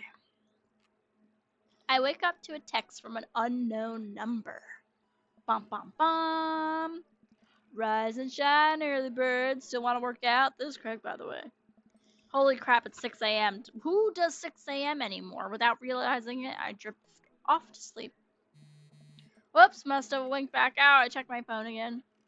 Hey, bud, still want to get your swole on? I'm ready to cheer it up. The track, hit me up. God, the last thing I want to do right now is work out. But it's Craig. I do want to catch up. Go back to sleep or go to the gym? Go to the gym. Hey, man. Hey, my man. I need a few minutes to wake up, but let's meet in 20. A few seconds. After a few seconds, another text comes in. Sure thing. Meet me at the gym. I stretch and my bones creak. I gotta stop falling asleep on the couch. I throw off my blanket and hey, wait, I don't remember falling asleep with the blanket.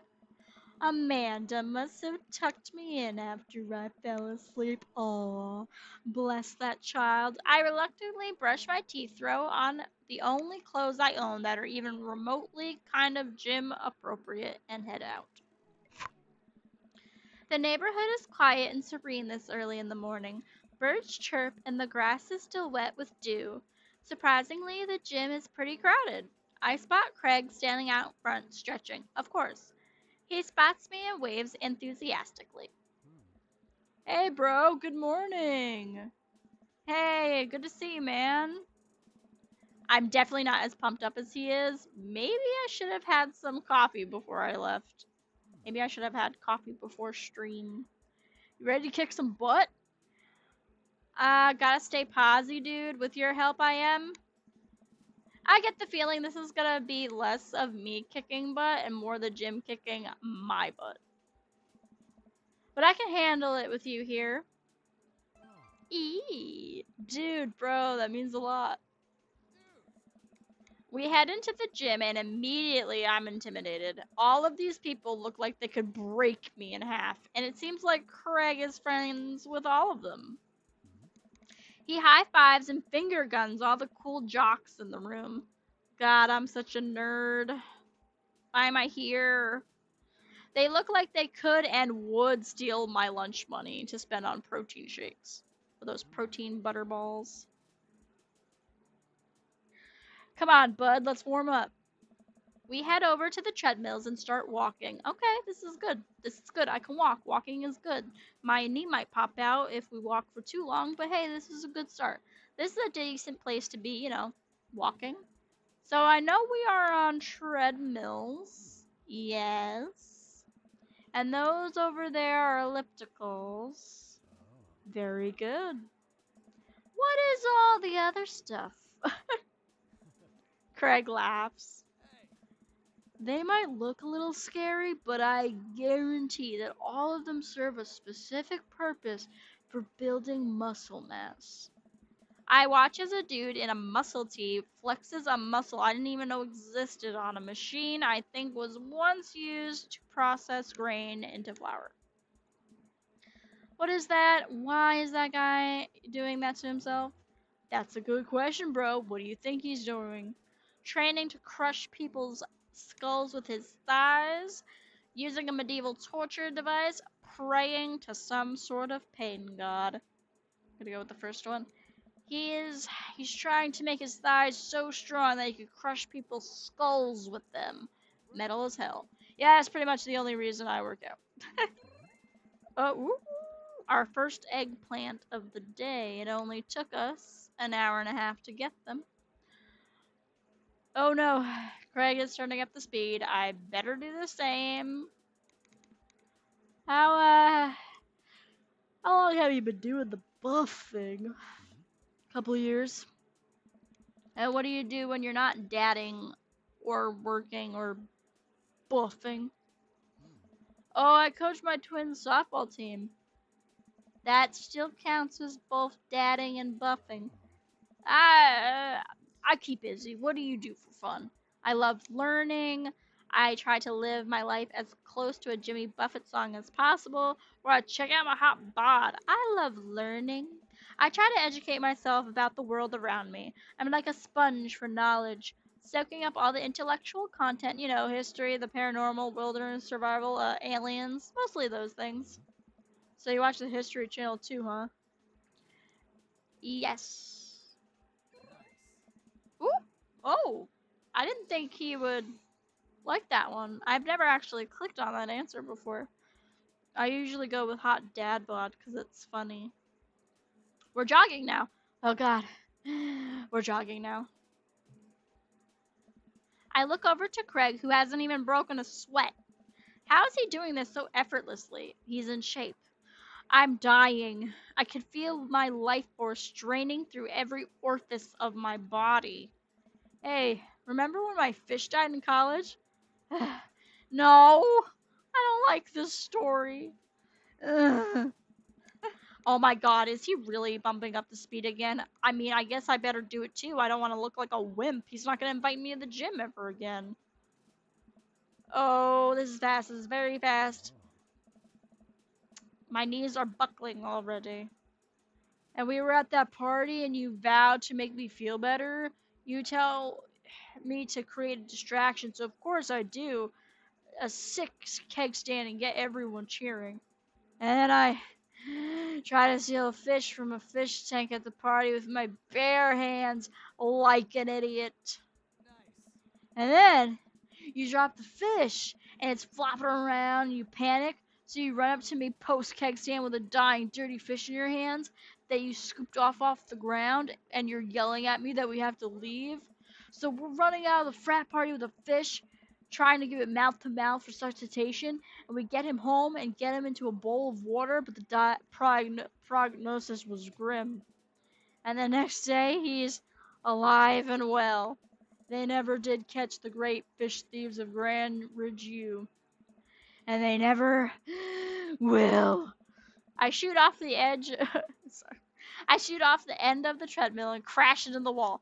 Jesus, that Nice. hurts. Dude, bro, are you okay? Craig offers me a hand and looks over my injuries. I'm fantastic. I managed to stand up and rub my back. Doesn't hurt now, but I'm sure it will later. Oh man. You don't have to push yourself like that. Always know your limits.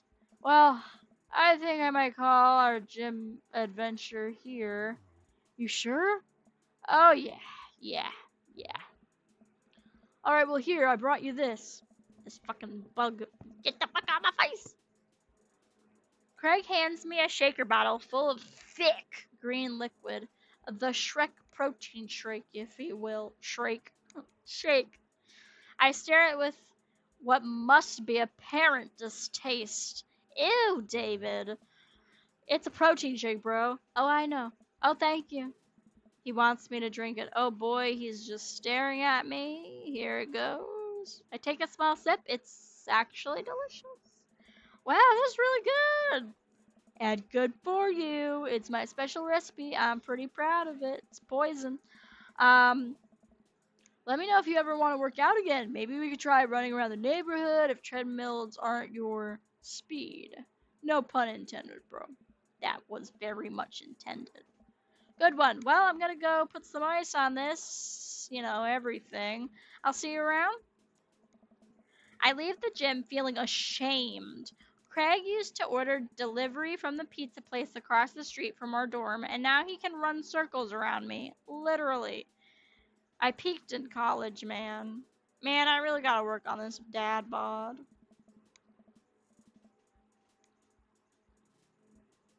Mm. I get home and lie down on the couch. It hurts to move. Oh god, I'm so old and out of shape. Oh no, I must have fallen asleep. What time is it? Shoot, it's 3:55. I'm supposed to be at Amanda's school in 5 minutes. I frantically put on some clean clothes, apply a generous amount of deodorant, and run out the door. Dad tip number 20. Keep your word. Yes. I arrive at Amanda's school and check in at the front desk. They give me a bright orange visitor sticker and send me on my way. And they don't give me any instructions. They don't tell me where his classroom is. They just send me on my way. Unhelpful. I'm barely awake and feel pretty haggard, but hopefully nobody will notice. I check my watch and I am relieved to see that I'm only 2 minutes late. Wait, was it room 103 or 108? I spot a youth standing at his locker and approach him for help. Excuse me, do you know where Mr. Vega's classroom is? The youth turns around and looks me up and down with heavily lined eyes. Ugh. Come on, kid, I'm late for a meeting. Please could have been nicer. Mr. Who? Mr. Vega? I don't know, have you tried the exit? Okay, wise guy, are you gonna help me or not? Fine, up those stairs to the left, you can't miss them. I head up the stairs, walk around, unable to find Mr. Vega's class anywhere. After a couple minutes of searching, I head back downstairs. That punk youth sent me on a wild goose chase. I get back to where that low rent Jared Way is standing, fully ready to give him a piece of my mind, when suddenly a head pops out of the classroom next to his locker, in which case it's a witness and I can't do shit now. Hmm?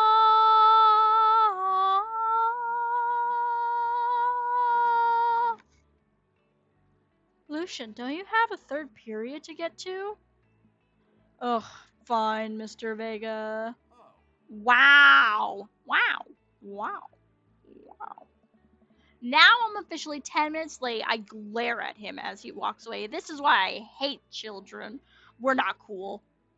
Hmm. Except for my daughter. I love my daughter. You must be Ashton. This period's almost over. Would you mind waiting in the back? Man, I cannot give him a sexy voice. Ah. Mr. Vega leads me in, and I take a seat in one of the comically small students' desks in the back. I might get stuck in this. Oh. Alright, where were we? Now, who could tell me about the unreliability of the narrator in J.D. Sellinger's Catcher in the Rye? Yes, Colin. Colin stands up and does the thing where he blows into the crook of his elbow and make a fart noise. Oh. The whole class erupts in laughter. Hmm. All right, everybody. Very funny, Colin. Please sit down. Ah. Now, Holden Caulfield is an unreliable narrator in the sense that he. Never mind. I love that book, but God. The bell for the end of the period rings. All of the students immediately get up and make a break for the door. Sweet Remember, Manchego. sweet Manchego. Remember to do the reading and answer the response questions on page 194 in your textbook. Nobody's listening. Oh. Or not, I guess. No, you stand by that homework that's due and watch who does it and who doesn't do it. It's their fault for leaving early. Well, the bell rings. You're supposed to get to your next class, but. Mr. Vega turns to me and sighs. Hmm. Middle schoolers, right? Don't you teach high schoolers? Ah. Both, budget cuts and they don't pay me enough. It's basically babysitting like hundreds of kids every day, with Colin included. It's just a lot and I don't get paid enough. I love my profession. I studied it in college. I went through all the years of work required for me to become a real teacher. And again, I love what I do, but oh my gosh. Right. Oh. Thanks so much for coming in. I love your pants. No problem, Mr. Vega. Oh. Please call me Hugo. Yeah. Okay. Ah. I don't normally do these impromptu parent teacher meetings, but as I'm sure you know, Amanda's a very bright student and I'm concerned about her recent behavior. What's going on? Amanda has never been the most engaged student, but I know she cares. Recently, though, she's been falling behind. She's not completing assignments and has been doing very poorly on tests. I normally chalk it up to senioritis, but this is strange. I thought Amanda always shared everything with me. It hadn't even crossed my mind that something might be wrong. Hmm. I just wanted to ask, is everything okay at home? First of all, when you ask a parent, is everything okay at home, they're not going to tell you the truth. You're a teacher. Like, you can report things to the cops. They're not, an abusive parent is going to be like, yeah, everything's fine at home. That's what they're going to say. They're going to be like, yeah, I abuse my kid every day. I discipline them every day. Like, um, I starve my kid every day. I'm talking about my life, obviously, but they're gonna say everything's fine. My kid's happy. That's all your parents are gonna say. You know, parents like that are gonna say. But, I like to think I wouldn't be an abusive parent because that's the way I grew up. And so for these answers, she's fine is not gonna be it because I don't know if she's fine. I mean, everything seems fine, but that doesn't mean everything is fine, you know what I mean?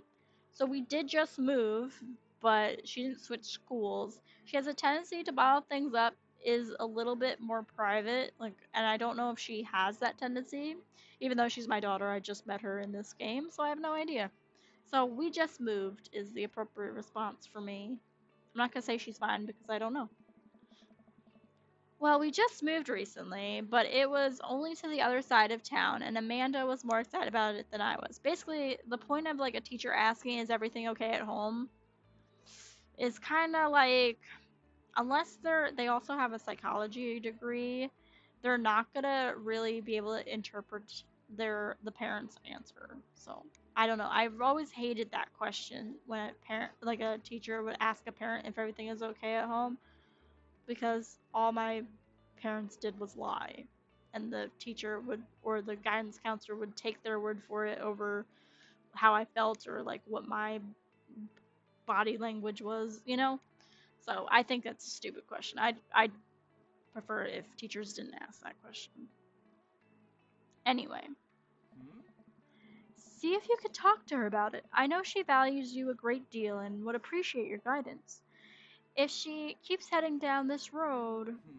I know I know how important art school is for her, and I would hate to see her miss out on scholarship money that she clearly deserves. I'll make sure to talk to Amanda. Thanks for letting me know, Hugo. Anytime. On my way out, I stopped thinking for a moment. I turned to Hugo with my flirty behavior. Hey, Hugo. Oh. Yes? Oh, they ever catch that rye? Oh. I like the way he says oh. Yes. Ew. I leave the classroom and make my way out of the school. I'm still a little bit in shock that Amanda was able to hide this so well from me. She's always been such a force of positivity in my life, especially after we lost her father. Amanda must be done with classes for the day by now. I'm sure she would appreciate a ride home, and maybe I can talk to her about what's going on. I pull up to the carpool, and Amanda hops in the passenger seat. So, did you have fun gossiping about me? Mr. Vega and I actually gossiped about our celebrity crushes. So you talked about Jensen Ackles the whole time? It was a very productive meeting, and no, I also talked about Pedro Pascal. I'm pretty hungry. Can we grab some dinner? Sure thing. We can make something at home. Let's go to the mall food court. Do you think I want to make anything after unpacking? Does that sound good to you? Yeah, sure. Why the mall? Jeez, can't a dad just take his daughter to the mall without any ulterior motives? Will you buy me things? I will buy you one thing, singular. Sounds like a deal to me. We drive in silence for a short while. Amanda plays a game on her phone. I should say something. You know, sometimes when kids get older, they find they have to keep things hidden from their parents, and that's okay because sometimes that's what kids do and they have a right to their own privacy. But also, it's good to have the parents' perspective because, maybe the parents have also dealt with similar situations and can give you some guidance. And maybe they're a little cooler than you give them credit for. Anyway, what I'm trying to say is that it's good to share. Love you. Have you been reading my tweets? You have a Twitter? I thought it became X like a while ago. What? Never mind. Look, sweetie, Mr. Vegas said you haven't been participating in class and that you're not turning things in. Oh, I'm fine, Pops. Senioritis and all that. I thought you liked Mr. Vegas' class. It's fine. He's fine. We pull up to the stoplight and I eye Amanda. She's still texting. Well, before she was playing a game, so which is it? I gotta take another drink. Excuse me.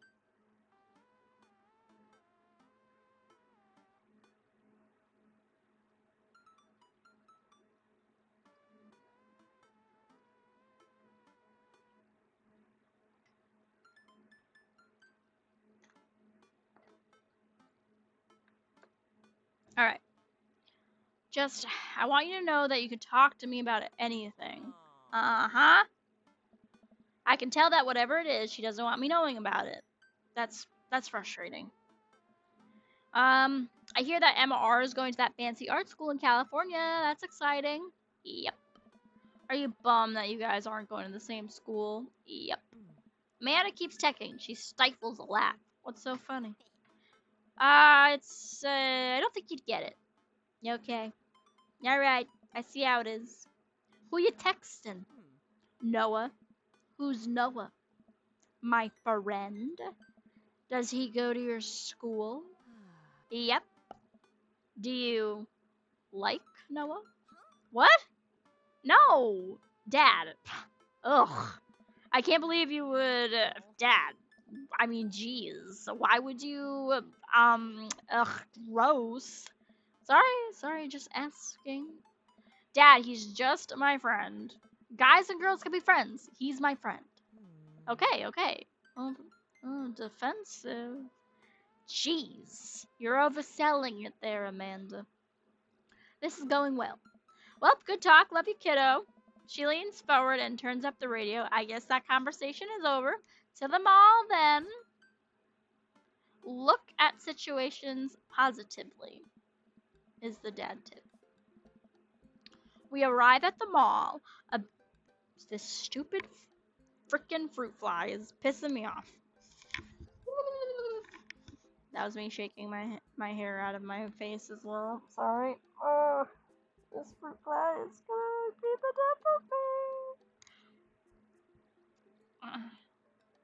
Excuse me. Whew. We arrive at the mall, a big indoor shopping center with a couple different floors. It's kind of dead, but that doesn't stop a mall security guard from yelling at a group of loitering teens. He has nothing better to do. His life is not exciting. He walks back and forth, up and down. Nothing's going on.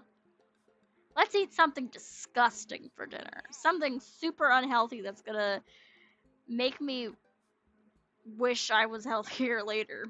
Hell yeah. Language, Missy. Heck yeah? Nah, you can say hell yeah. And you know what? I'll change it. Fuck yeah. Language, Missy. Hell yeah. Better. How about that? We approach the food court and evaluate our options. There's greasy restaurant after greasy restaurant. My heart burns just looking at the menus. Nobody looks happy to be here.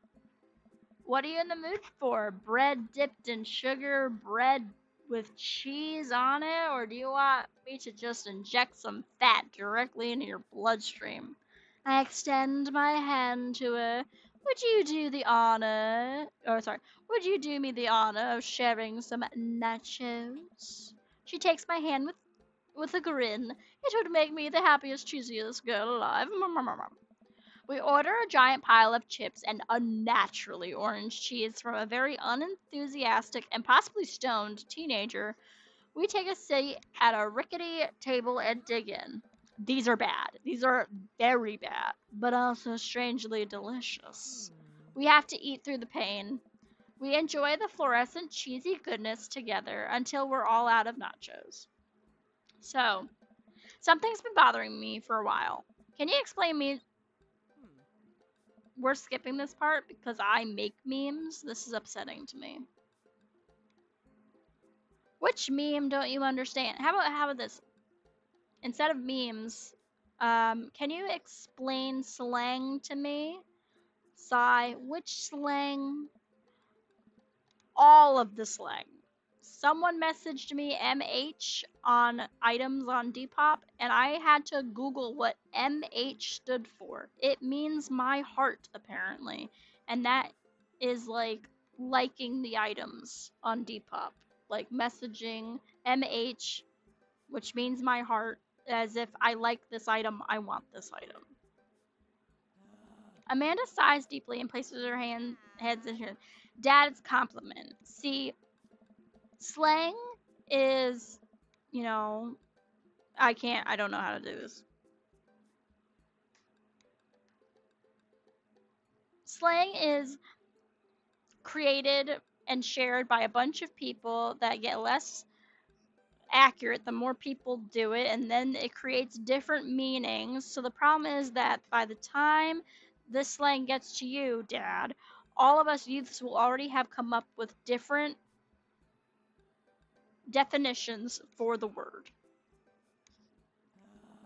And what's worse than that is movies and TV and video games will try to jump in on the slang train, but just based on how long it takes to make them, the slang will be long dead by the time it comes out, and just it dates it and it isn't funny and the word means something entirely different. Oh shit, what up? Dad, please. We're in public. Anyway, changing the subject. Where to now? Want to go to that goth store? What? You know, the one where that's all black and tries to establish itself as an anti-establishment despite being an exact representation of the establishment and treating their workers like absolute fucking crap. I know, I worked there. I don't know what store you're talking about. You know, the one where you can buy chain wallets and it's basically an assault on what people fought so hard against in the punk and hardcore movements of the 70s and 80s. Dude, you gotta be more specific. The one you threw up in that one time. Oh, that one! Amanda runs into the store with me trailing behind her. She makes a beeline for the back. There it is. You can still see in the outline, kind of. I'm so proud. Speech! Amanda. Speech, Bilbo. Speech, speech, speech. All right, I'll do it if you stop chanting. Amanda stops immediately. I clear my throat. Thank you all for joining us here today to commemorate a historic moment that would forever shape history. On a day very much like today, some 5 years ago, our very own Amanda Ann Yilva had too much blue raspberry slushy on an outing to the mall. After begging her father to take her to Dead Golf and beyond to buy rainbow suspenders, she proceeded to throw up all over the display of My Chemical Romance merchandise. Her loving father then had to pay for said merchandise, which to this day remains among our possessions. Thank you. Amanda is moved. She begins clapping, slow at first, then faster and more vigorously.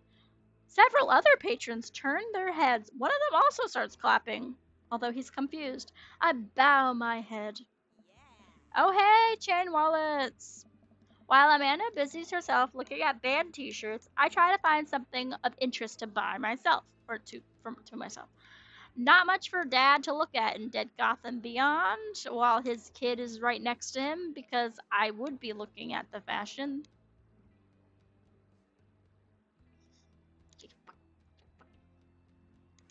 Sorry, I saw the fruit fly in my bowl of cereal. Well, definitely throwing it out now. It's all soggy, and I didn't eat it before stream like an idiot. So that was my fault for wasting it. Look at the ironic mugs. Pursue the band t-shirts. Check out the clearance bins for hot deals. Clearance bin. There's a big cardboard box of marked down items. I'm pretty sure $4 for purple eyeliner is a good deal, I think. I wonder if I would look good in purple eyeliner. Hell yes, I would. That's it. Look, this is very important to me. I overhear a stifled argument over at the cash register. An older gentleman is carrying a garment and showing it to a bored looking cashier with pink hair. I can see that. Don't know what to tell you, dude. I just work here. Oh my. I don't know why I'm giving her that voice. I'm sorry.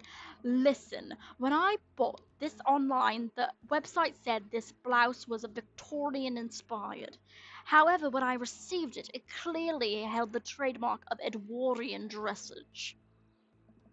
Do you want a coupon? I can give you a coupon. Will you leave if I give you a coupon? Hmm. Is there a manager present? People have to know what they are buying. I am the manager, doll. Hmm. I don't know. She's a teenager. Why am I giving her like an old woman from New Jersey? I see. Well, it would seem that I have outstayed my welcome. Good day, shopkeep. Your superiors will receive a strongly worded letter by post. Whatever, dude. Whatever, dude. The man whirls around and storms out, his literal coattails trailing behind him. I can't tell if they're Victorian inspired or Edwardian in nature. Amanda trots up to me with a t-shirt in her hand. Oh boy, here it comes. Oh. Hey, Datron 5000. Yes, I'll buy it for you. Put it on the counter. Wow, that was easy. Thanks. I did say I would buy you something. I didn't lie. I told the truth. Dad tip number whatever. Keep your word. At least it's only one this time, and you didn't throw up on it. Amanda plops the shirt onto the counter and grins at the cashier. Here we go. Here we go. Let me plug in my phone. It's at 15%. I'm not really worried about it being at 15%. Nobody's gonna come in here anyway. No one's watching me. Appreciate it if you're watching the VOD in the future. Hello. Appreciate you checking out the VOD if you're watching, if you got this far into it. 2 hours. Hopefully you're spending your day laughing at me. I don't know. Hope you're having a good day. Anyway. Amanda plops the shirt. I already read that. I love your hair. The cashier says nothing and rings Amanda up, radiating hatred. I hand her a 20. That shirt, that band shirt would have been like 30. Unless you have the buy one get one 30% off deal. But you know, she's buying one thing. So what's that guy's deal? The cashier rolls her eyes so hard I'm worried she'll pull something. That's Damien. He's in here all the time. He's obsessed with Victorian fashion or whatever. She hands Amanda her bag and it's clear the conversation is over. Good, because I can't handle that voice anymore. We make our way out of the store and head home to get some rest. Amanda and I sit on the couch trying to find something to watch over bowls of ice cream. Oh, that sounds so good right now. Oh, cool. Long haul Paramount Ice Road Ghost Truckers is on. Your favorite, right? Oh, hell yes. They have to make it over the Canadian tundra before the ice road melts, but also they're hunting ghosts. Huh. It's supernatural. It's Jared Padalecki. He's Canadian. Also, the trucks are haunted. This is an episode I've already seen, but it's one of the best. Callan and Flint Dogbone, the twin brother truck driving and ghost hunting duo, find themselves in the greatest peril yet. Oh no! The ghost got control of the truck. I can't steer them their damn ice roads. Let me use this EVP meter and I'll try to communicate with the spirits. Flint, we're about to die. Ah! Almost got it. If you listen carefully, it sounds like they're saying, "You're going to die." Hmm. That's because we are about to die. This is our The episode ends and Amanda excuses herself to go and start arguments on the internet. I stay up a little longer, curious about the exploits of Callum and Flint Dogbone after their disastrous ice road accident. Afterward, I crawl into bed to get a good night's sleep. The extended cut is only if I already read that one, and it really depends on the movie and what is cut from the movie, how much is cut from the movie, yada yada. I'm sleeping. Morning, sleepyhead. 5 more minutes. You never, you have never, ever let me have more than 5 minutes. So get your ass up, bitch. Fine. We have cereal for breakfast and spend the morning putting together furniture. Amanda is much better at interpreting the tiny manuals. We're able to put together a few shelves and one desk, but I'm pretty sure it was supposed to be a bookcase.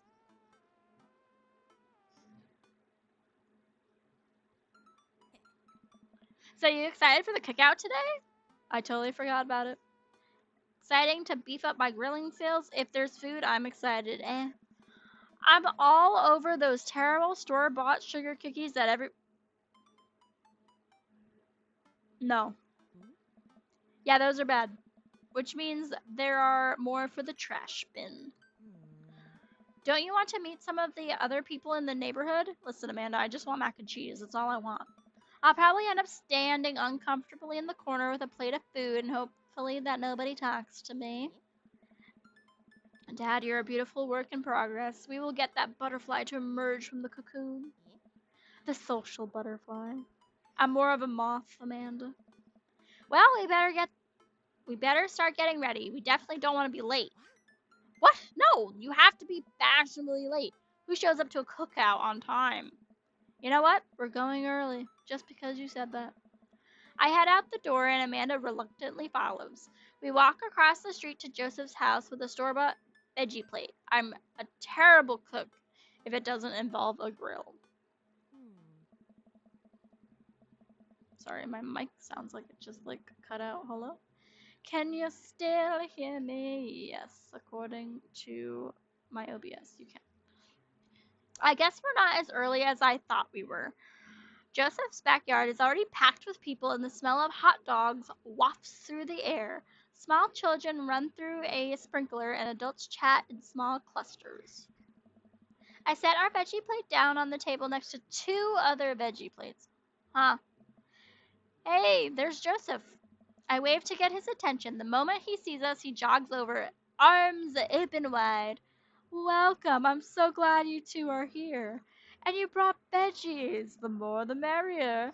Let me introduce you to my family. Kids, come on over here. This is Chris, my eldest, aka Balthazar. Hi. This is Christian and Christy. They're twins. They stare creepily and say nothing. Then, of course, there's our youngest, Krish, who definitely doesn't exist. Wait, where's Krish? Maybe Mary put him in his crib. Ha ha! Oh no, it's the woman from the bar the other night. What is she doing here? Oh, and how could I forget my lovely wife, Mary? Joseph pecks her on the cheek. She smiles. This cheating bitch. Ah, Mary, sweetheart, did you put Krish to bed? Our very real fourth child? You never see him in the game. I'll have to go look for him.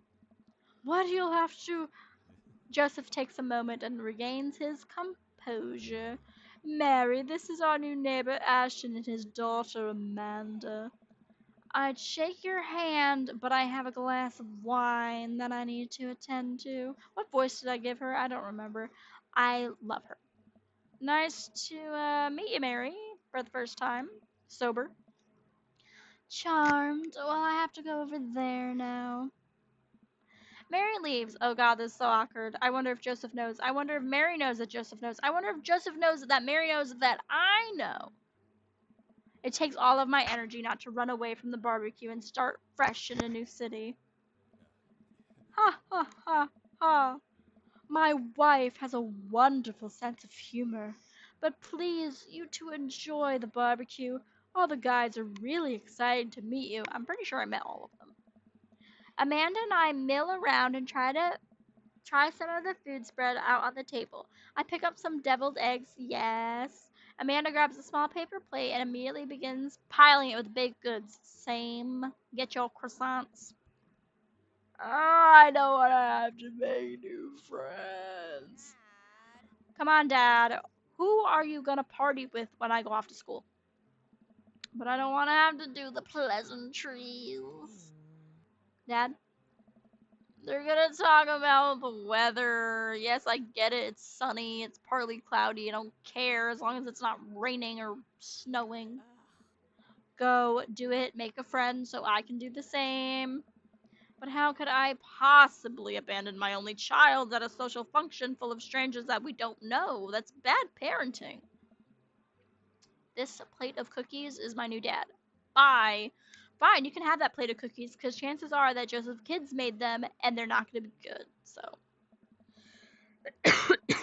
excuse me. Amanda shoves me into the center of the yard. Well, here goes nothing. I look around the party and I'm surprised to see some familiar faces. Isn't that the barista from the coffee spoon? Didn't I meet that guy at the bar? Didn't that guy throw a frisbee at my head? Isn't that the guy who was throwing a fit in Dead Goth and Beyond?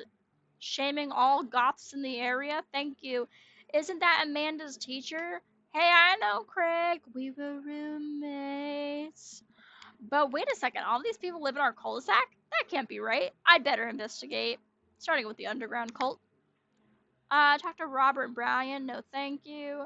Talk to Matt, Hugo, and Craig. Maybe. Talk to Joseph and Damien. No, and Burger Time. Let's talk to Matt, Hugo, and Craig.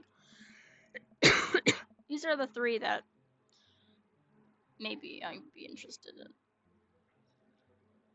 I'm gonna take another sip of water. We might have to take a break in a moment.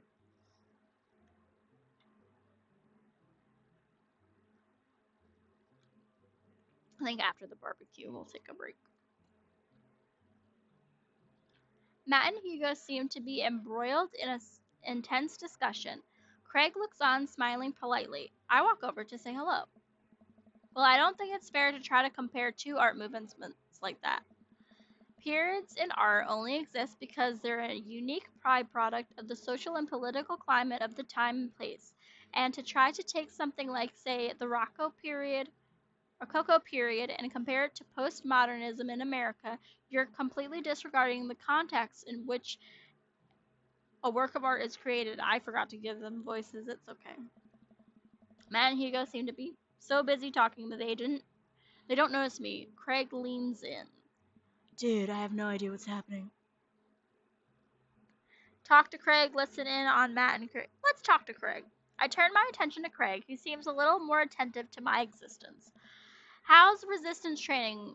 How'd resistance training go the other day? Great. Little River here is a great cheerleader. Ain't you, tiny bro? Is River a boy or a girl, or are they a non-binary baby? I guess it doesn't matter. It the baby is the baby. It's babying.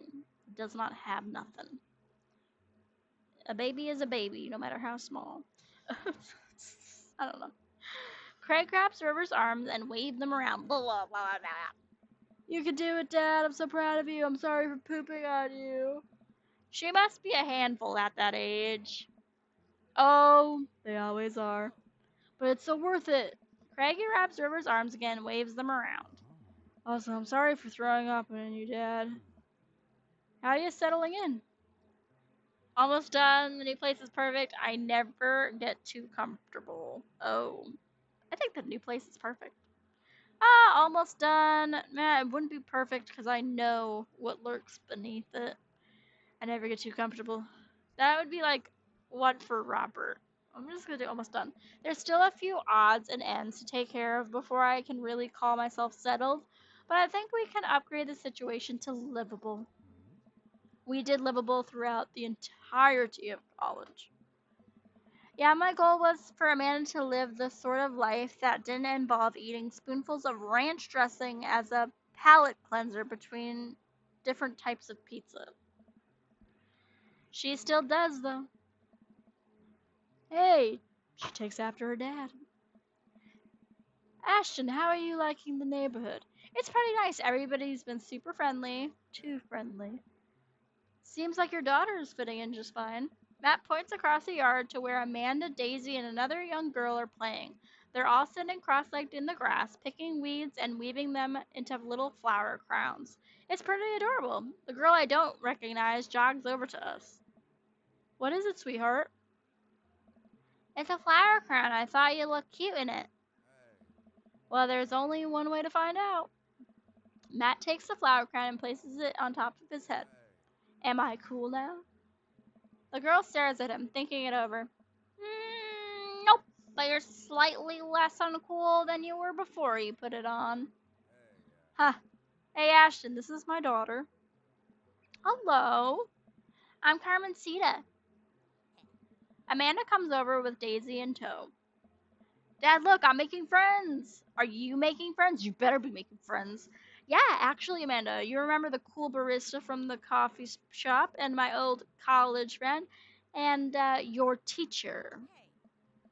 Oh, hi, Mr. Vega. I didn't realize we were neighbors. Yep. You still gotta get me that overdue term paper?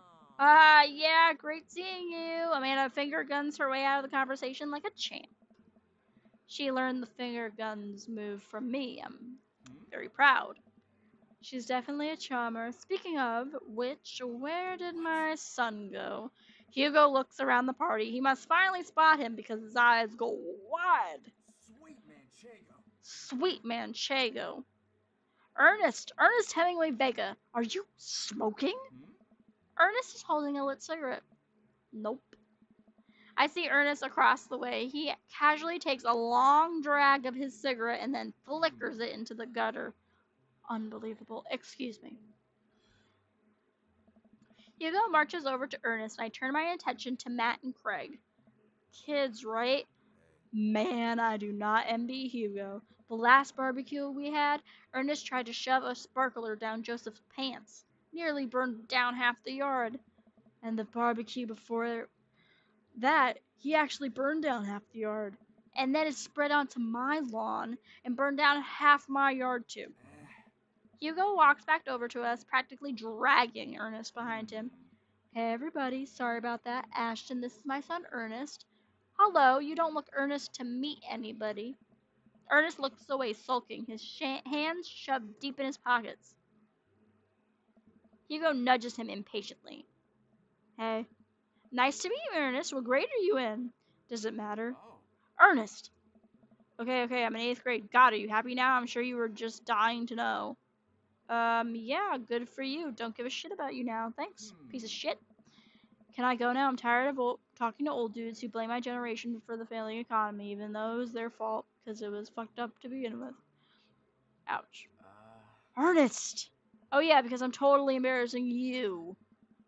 Ernest puts earbuds in and storms off to stand in the corner. Well, that was certainly something. He seems nice, to put it lightly. Hugo puts his hands in his head and sighs. I'm so sorry. He's just having a really rough time. As much as I want to be the cool dad, I have to be the authoritarian dad, and he clearly resents me for it.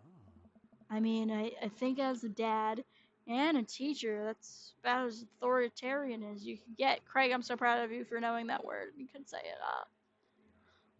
Honestly, are any of us cool dads? Is it even possible to be a cool dad? What? I'm cool as a cucumber. See, that right there. You can't say that. My kids think I'm cool. But for how long, Craig? How long do we get to be the cool dads? I don't know. I think we just have to accept the fact that as dads, we've become the machine we once raged against and accept our fate to unironically wear socks with sandals. Your kids may think you're cool now, but the moment they hit puberty, you're doomed. Listen, Amanda's 18 and she still thinks I'm cool. I yell across the yard to my daughter to do the uncoolest of things. Amanda, I'm cool, right? Amanda just laughs. She keeps laughing. She laughs until she falls on the floor, belly rolling laughs. She almost chokes on her deviled eggs. I see your point. Um. As much as As much as we all want it, I don't think it's as important to be a cool dad as it is to be a good dad. We can't all be best friends with our kids. It just doesn't work. I mean, look at me in earnest. Hmm? Our job as parents is to make sure our kids turn out okay. Yeah, you're right, but it'd be nice to have it both ways. Hearing these guys talk about this makes me think of my relationship with Amanda. We get along so well, but there might come a time when it won't be like that. Is college when it happens? Hmm. You guys are depressing me. Don't let us eat up your time, Ashton. Go meet some of the other people around the neighborhood. But I don't want to. But I will for content. Talk to Robert and Brian. Brian. I glance across the yard and notice Robert and Brian chatting over drinks. Man, I don't think I want to deal with being one upped by Brian or whatever happened with Robert last night. But I'm doing a full playthrough, so I might as well. Oh no, they caught me staring. Oh no, Brian's waving me over. Shoot! I flash a smile and walk over to them. Hey guys. Ashton, how the heck are you? Settling into the neighborhood all right? Oh, you betcha. Got the living room in order at least. That's great to hear. I've been doing some living room work as well. Finally got the 50-inch in there. The game looks great in high def. Oh boy. Have you met Robert yet? Yeah, we've met. Robert regards me over his Shirley Temple. I'm kidding. Whiskey. Good seeing you again. We were just talking about my most recent camping trip. Spent a night out in the woods with Daisy and Maxwell. She definitely is an outdoorsy one. Even caught her first fish. It's good to see you taking your daughter out like that. I bet she loved it. And it's great that she loves the outdoors. Mine loves being inside. Brian raises his eyebrows at me. Being inside making art. She won a local competition for that art. Yep. Did I put it on too strongly? Robert stares at me blankly for a second. Anyway, I haven't gone camping in years, not since the last time. Same here. Well, things change once you have a kid. Wait, what happened last time? Robert takes a long sip of whiskey. Here's my whiskey need. Well, Johnny Boy and me, we're out in the back country. Johnny Boy's a strong kid, met him in my army days. Comes from Kansas. They build them tougher out there. Anyways, things go pretty south quick. Johnny Boy breaks his ankle when the rope bridge snaps. Have you ever seen Bridge of Terror with you? It's kind of like that. Except he didn't die. He broke his ankle. You can see the bone popping right out through his skin. Johnny Boy screaming out, crying for his mama. Cry, cry, cry, little baby is what I said. He's losing blood. We're 2 days out from the next living soul, and here I am with my dear friend bleeding out in front of me. I'm able to dress the wound, but now I gotta fireman carry a 6 foot 180 pound man over some of the toughest terrain I've ever been in. I won't lie to you. There were moments during those 2 days when I thought about leaving old Johnny Boy, but you build a bond with your brothers in arms, and that bond never breaks. I got that boy back to civilization, but I lost some of me out there. 180 pounds. 81 kilograms is 180 pounds.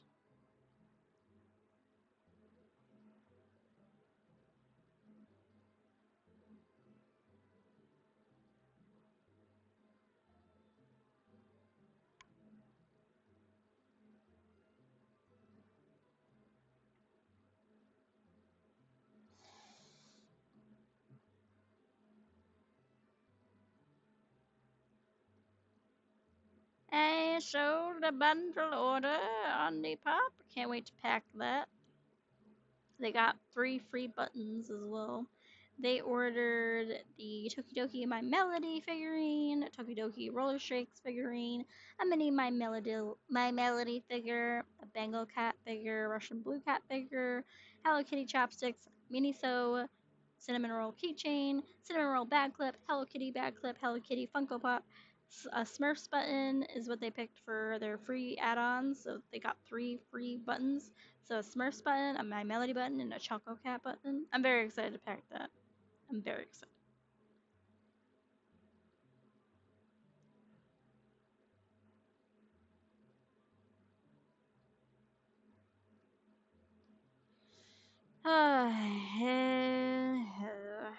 Maybe on my break I'll pack that order actually.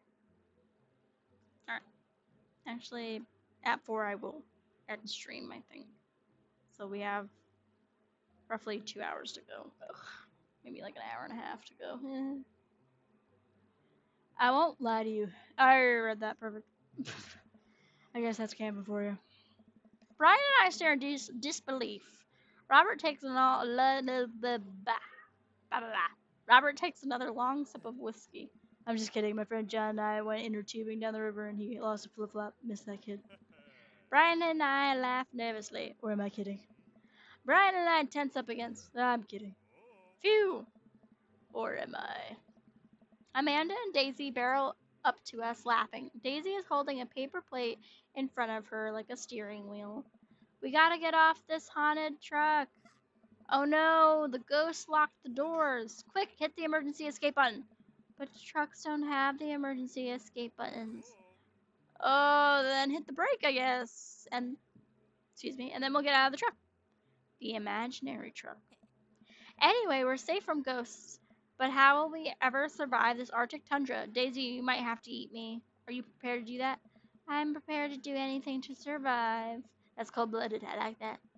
Although I'm not sure I have the materials required to properly cook you. You know, that reminds me of the last time I went skiing. Robert! Wait a second, are you guys playing Long Haul Ice Road Paranormal Ghost Truckers? LHIRPGT from now on? Yeah, Amanda and I love that show. It's the best, especially that episode where Callum hides Flint's keys and Flint retaliates by breaking an ancient cursed urn and sending the spirit after him. Yeah, it's such a quality reality television. I don't watch a whole lot of television, but I do enjoy that show. That and war documentaries. Alright, Daisy, I found us a couple of bugs. They're gonna make a great meal, lots of protein, and gonna keep us from starving out there in this harsh, icy wasteland. But there's a whole table of food over there. Daisy, it's a game. We're playing pretend. It's what kids do. Live a little. Amanda gives Daisy a handful of gummy worms from the snack table. They eat them with mock disgust.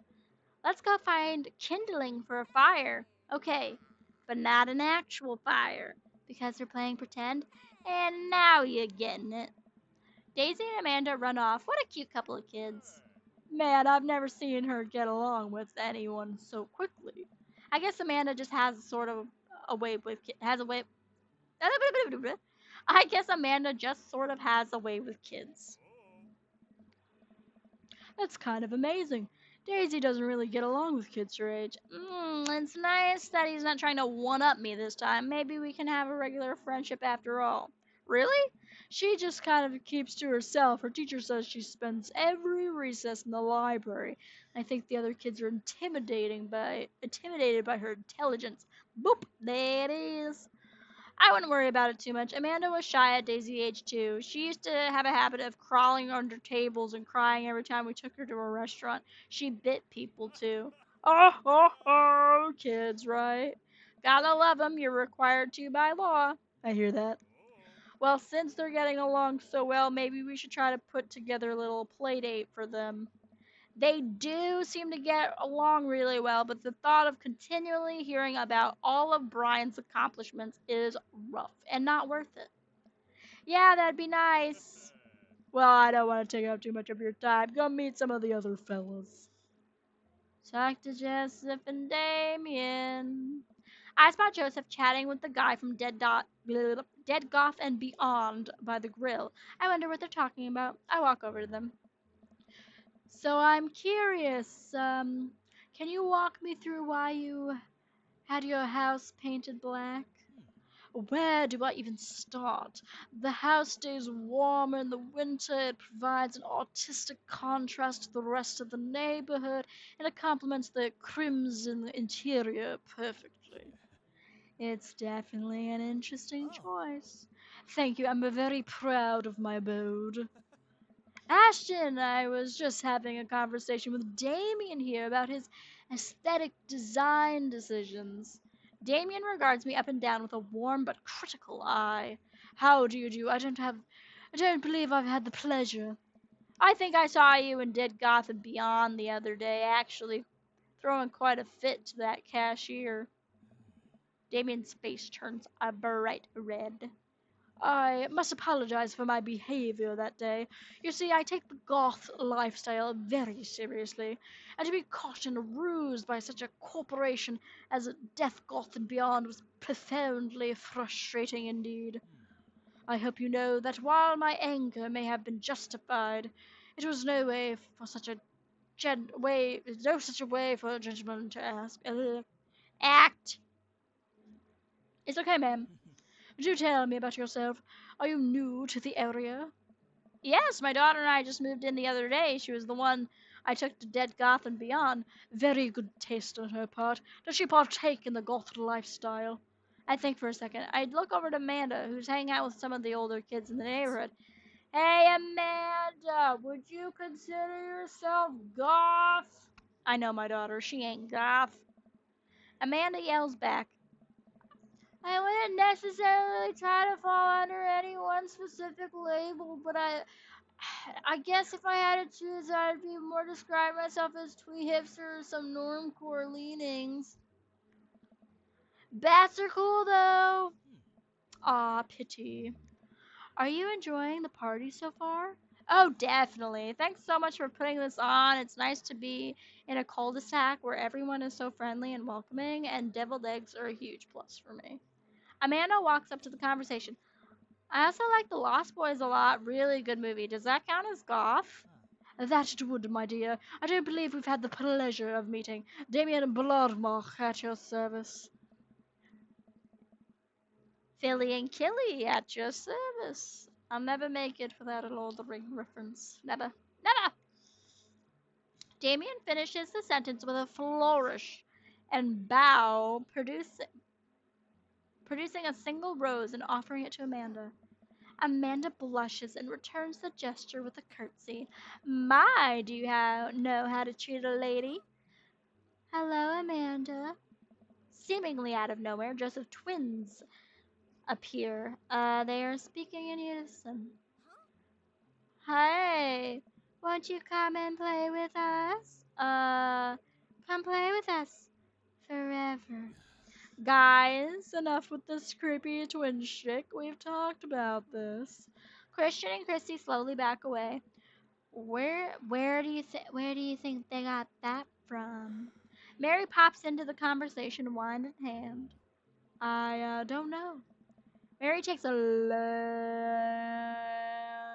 sip of the wine. I think I might have taped over VeggieTales VH with The Shining. Who knows? She takes another sip of her wine. Huh. Where's Krish? Wasn't he with you? Oh. You had him a moment ago. None of you had this baby. There's no baby. He's probably stuffing dirt in his mouth. He'll be all right. Toddlers are pretty resilient. Mary tips her glass to me. Ain't my first time to the rodeo. It's my fourth. What a I rascal. have squeezed 4 little crotch goblins from my coochie. Sweetheart, would you do me a favor and please find Krish? That would be great. I'm sure he's fine. Mary. Okay, jeez. Mary finishes her wine and wanders off. Dad, can we go now? Ah, Lucian, have I introduced you to Ashton yet? Hey, it's that punk from Amanda's school. I remember you. Whatever. Huh. That's no way for a young man to speak to his elders. Be polite. Lucian bows. Whatever, sir. Lucian bows again. Mr. Christensen, may I have a veggie burger, sir? Huh. Coming right up, bud. Are you vegetarian? Yup. Make that two veggie burgers. Did you know that some people in the Victorian era were vegetarians? They described carnivorous type people as blood lappers. Dad, Huh? that's really interesting, Damien. Joseph turns to the grill. Sorry, Joseph. Did I say Damien? Who did I say? Joseph turns to the grill. Just a hint of a tattoo peeks out from underneath his sleeves. I can't believe I didn't notice it before. It's like he's been wearing a shirt this entire time. It looks like the bottom of an anchor, kind of like the symbol on his house. Whoa, is that a tattoo?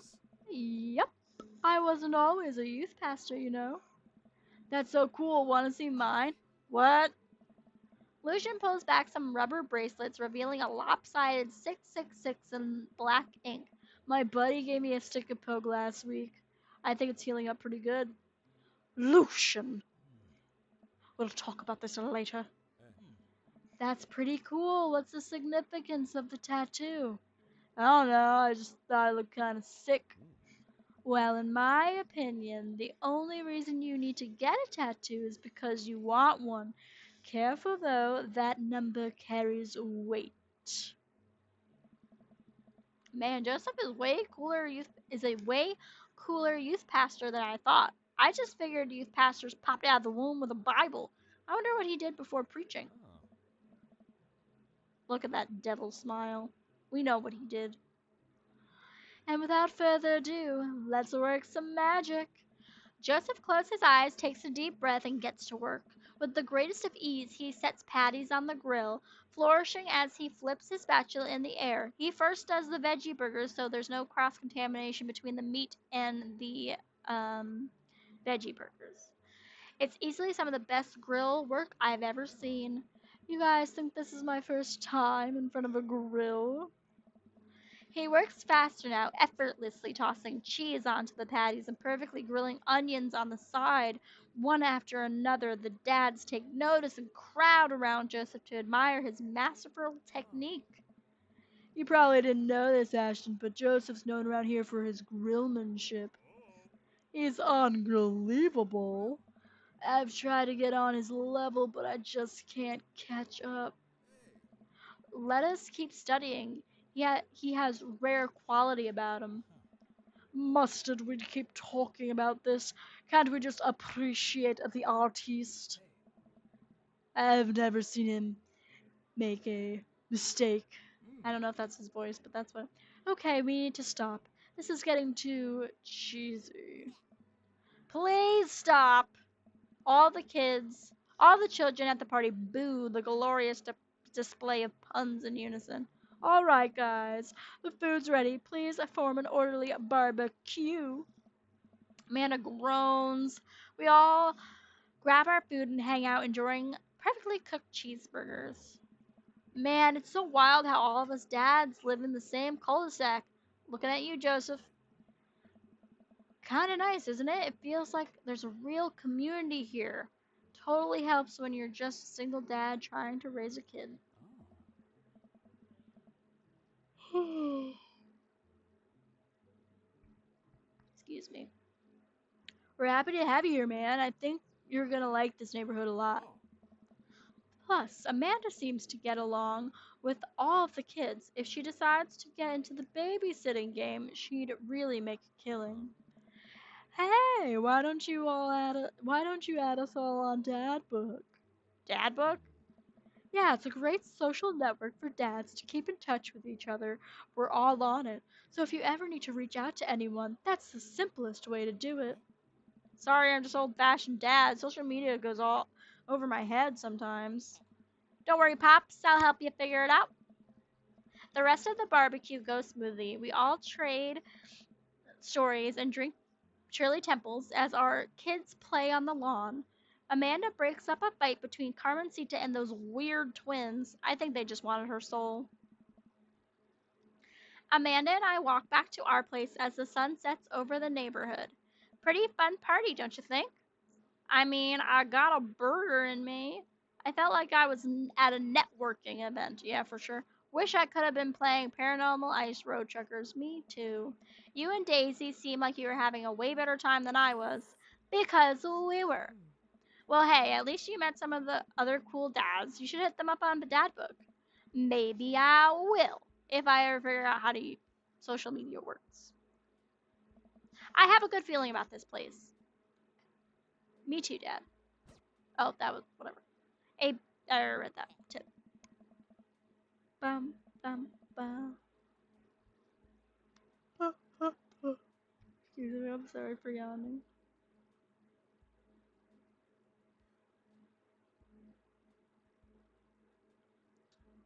Dum dum bum bum bum. Just want to go to. Give me a second here.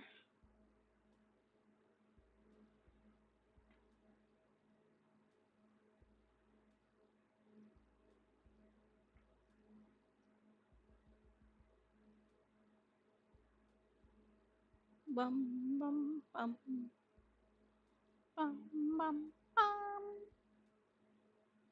So I got to respond to my brothers too in a bit. My phone's pretty much fully charged, so I'm gonna put it back on the desk just in case anybody joins. You never know. Why did I pause my own stream? That's not good. There we go. Amanda and I arrive home with the remnants of our veggie plate. Seems like nobody was really into the cauliflower. Any big plans for this evening? Actually, yeah, I'm going out with some friends. Oh, Hmm. is that okay? Oh, of course. Just keep me posted and be home before midnight. You got it. And be careful. I will. Make good choices. Yeah. Of course. And call me if you need anything. Dad, you're not going to do the thing where you wait silently for me to come home in the living room with all the lights off, are you? What? No, I've never done that and we'll never do that. Hmm. Okay, do you have plans tonight? Well, my plans were kind of to eat ice cream and watch TV with Amanda, but I'll find something to do. I'm gonna throw a party, see long how I can sleep for it, work on some stuff. Kiddo, I'm tapped out. Hmm.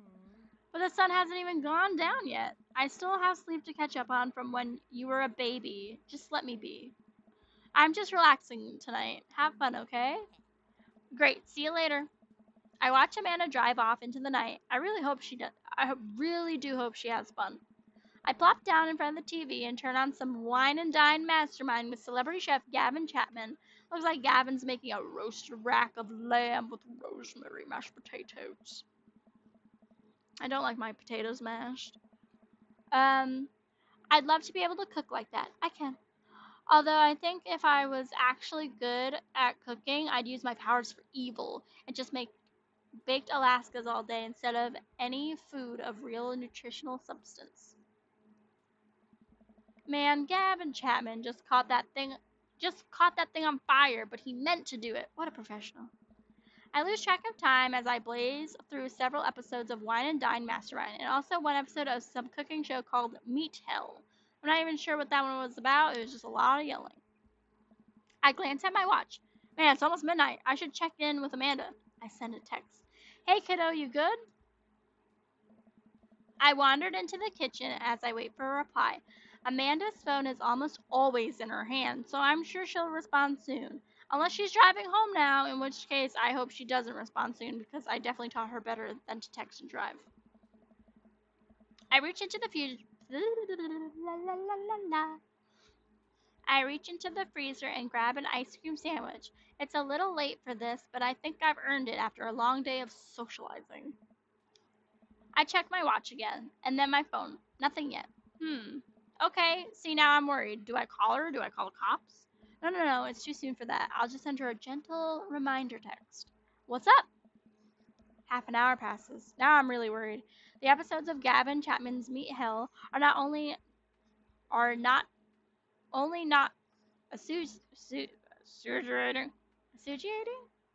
assuaging my anxiety, but possibly exacerbating it with all the yelling. So I keep pacing myself. I want to say I'm a all of a sudden. So I keep pacing around the house, waiting for her to come back. Why didn't I find out where she was going? Who was she even with? Why don't I know any of her friends' phone numbers? Why don't I even know any of her friends' full names? Who is Emma P? Who is Emma R? Who is Emma S? I decided to send her another text. Amanda, please text me and let me know you're okay. I can't help but think of all the awful things that could have happened to her. Oh, thank God it's her. Amanda opens the door and shuffles in. Finally, finally, she's back home. I'm glad she's okay. Sup? Sweetie, thank God you're safe. Ugh. Ugh, yep. But now that I know she's okay, I'm really mad.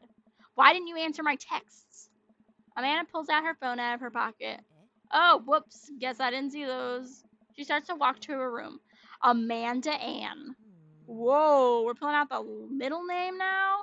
Amanda, you came home an hour and a half after your curfew and you didn't respond to any of my texts. You really freaked me out. I was about to call the cops. Hmm. Dad, you're seriously overreacting. You're not going to be like this when I go off to school, are you? I don't like your attitude. I have a right to be concerned. I was scared. I was scared. You weren't responding and it was just like when your dad. I have to stop myself from tearing up. Ah. Oh, Dad, I didn't mean to. I sit down on the couch and put my head in my hands. I feel very tired all of a sudden. You really scared me. Just please don't do that again. Ah. All right, I'm gonna go to bed now. Amanda closes the door to her room and I head to mine. Jeez. As I'm falling asleep, one thing she said keeps echoing in my mind. You're not gonna be like this when I go off to school, are you? I definitely didn't sleep well last night. I brew some strong coffee and make some scrambled eggs for Amanda as a peace offering. She eventually wanders into the kitchen. Hey, I thought about what you said last night. I should Hmm. have texted you.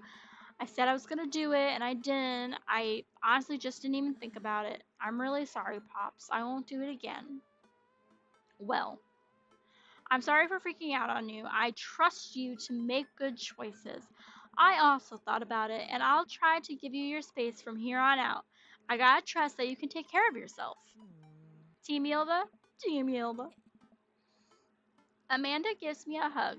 Want some Ah. eggs? You know it. Sprinkle some cheese on 'em. Already did. Bless you. Amanda scarfs down the eggs in the time it takes me to wash the pan. All right, I'm off to school. Smell you later. Wait, one more thing before you go. Hmm. What? What's Dad Book? Ugh. It's a social media platform. Wait, Huh? what? What's a social media platform?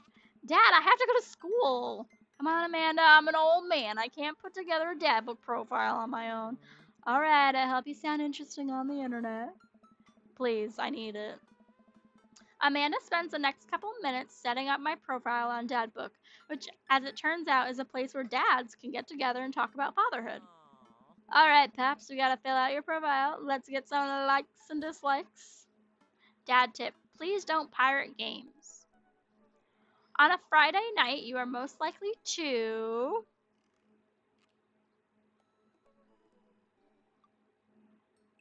sink into blissful oblivion or fall asleep watching the History Channel would probably be mine. No, probably sink into blissful oblivion. If it's not video games, it's definitely that.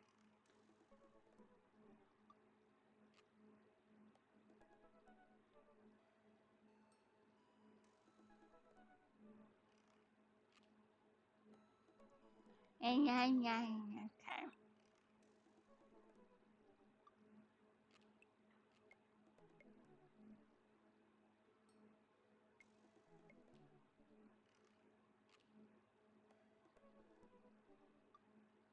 Whew. Bada bum, bada bing, bada boom, bada bing. We're almost at the 3 hour mark. Mm-mm. I'm hoping I can do it. I'm hoping I can do it. If you had one thing to take with you on a desert island, what would it be?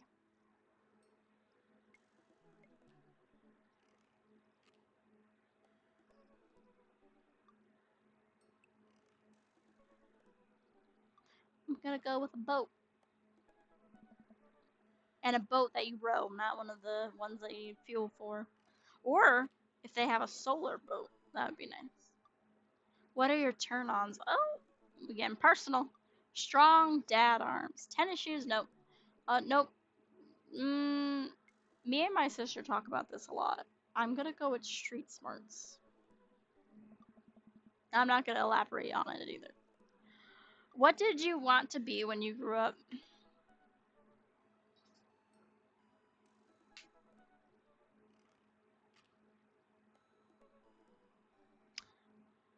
I never wanted anything to do. Well, so one of my favorite movies of all time is Treasure Planet, and he's not a pro skater in it, but he was always on his board. I mean, it was like a space board. So basically, he did like the railing stuff. I would say I wanted to be Jim Hawking from Treasure Planet. So this is what it is: pro skater who is also an astronaut. Astronaut. What's your favorite movie genre?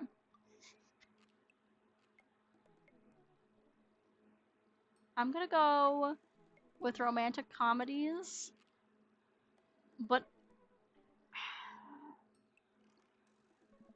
yeah, because mine is not on listed there. But I'll watch some romantic comedies. I like romance movies, just not ones that are meant to be romance comedies. The comedies throws me off. I like romance film, just not.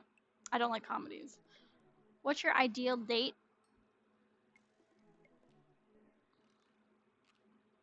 Ours. I think I'll do the puzzle, 1,000 piece puzzle while like listening to music or something would be nice. What do you never leave home without?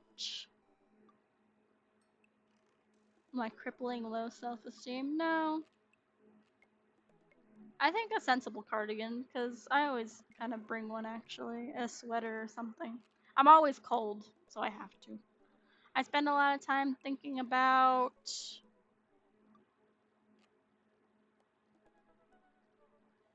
when I can get, when I can, when I can next get a cup of coffee. Yeah. Profile complete. See, that wasn't so bad. Yeah, that was actually kind of fun. I could totally spend all day on here just looking at people's profiles, which we will do. You should message one of them. More than one of them. All of these dads seem pretty interesting. She's very supportive. Okay, I promise I'll make some friends. Amanda gives me a hug. Go get him, Dad. The extended cut. Well, you got dads. Hi, Ashton. It's me, your dear old friend from way back in the day, Dad Manda. I'm delighted to see you've signed up for Dadbook. They've recently added this exciting new messenger service so that you may find yourself receiving messages from other dads like myself. Take care not to miss them. I think that was just the gameplay saying that the director's cut, the dad director's cut, has more in it, and this is where you can find it. So I think that's all I was saying.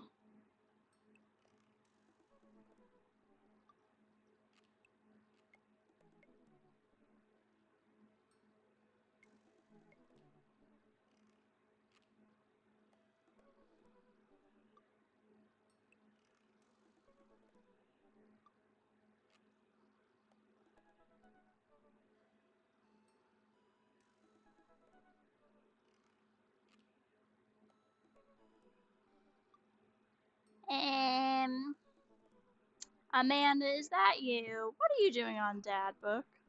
Why, Ashton, I never. We've known each other since business school. How could you possibly confuse me for your amazing and talented and easy to buy things for daughter? Though I am, of course, flattered. You should buy Amanda more things. Amanda, you know I didn't go to business school. I barely even managed to get my degree.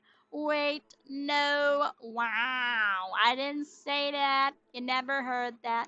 This is gold. I was a great student, I swear. I graduated at the top of my class because I worked hard and ate all my vegetables. Totally holding on to this for later. Wait, do you even remember what I majored in? I declined to comment. Cool. Alright, now we read about dads. dad of three, business entrepreneur, a fitness enthusiast, enthusiast, yeah, enthusiast. Uh, Juggling work, family, and fitness is a tough gig, but someone's got to do it. On a Friday night, you are most likely to get one last good cardio session in. If you had one thing to take with you on a desert island, what would it be? A box of energy bars. What are your turn ons? A sub 6 minute mile. What did you want to be when you grew up? Beer pong world champion. What's your favorite movie genre? Buddy cop movies forever. What's your ideal date?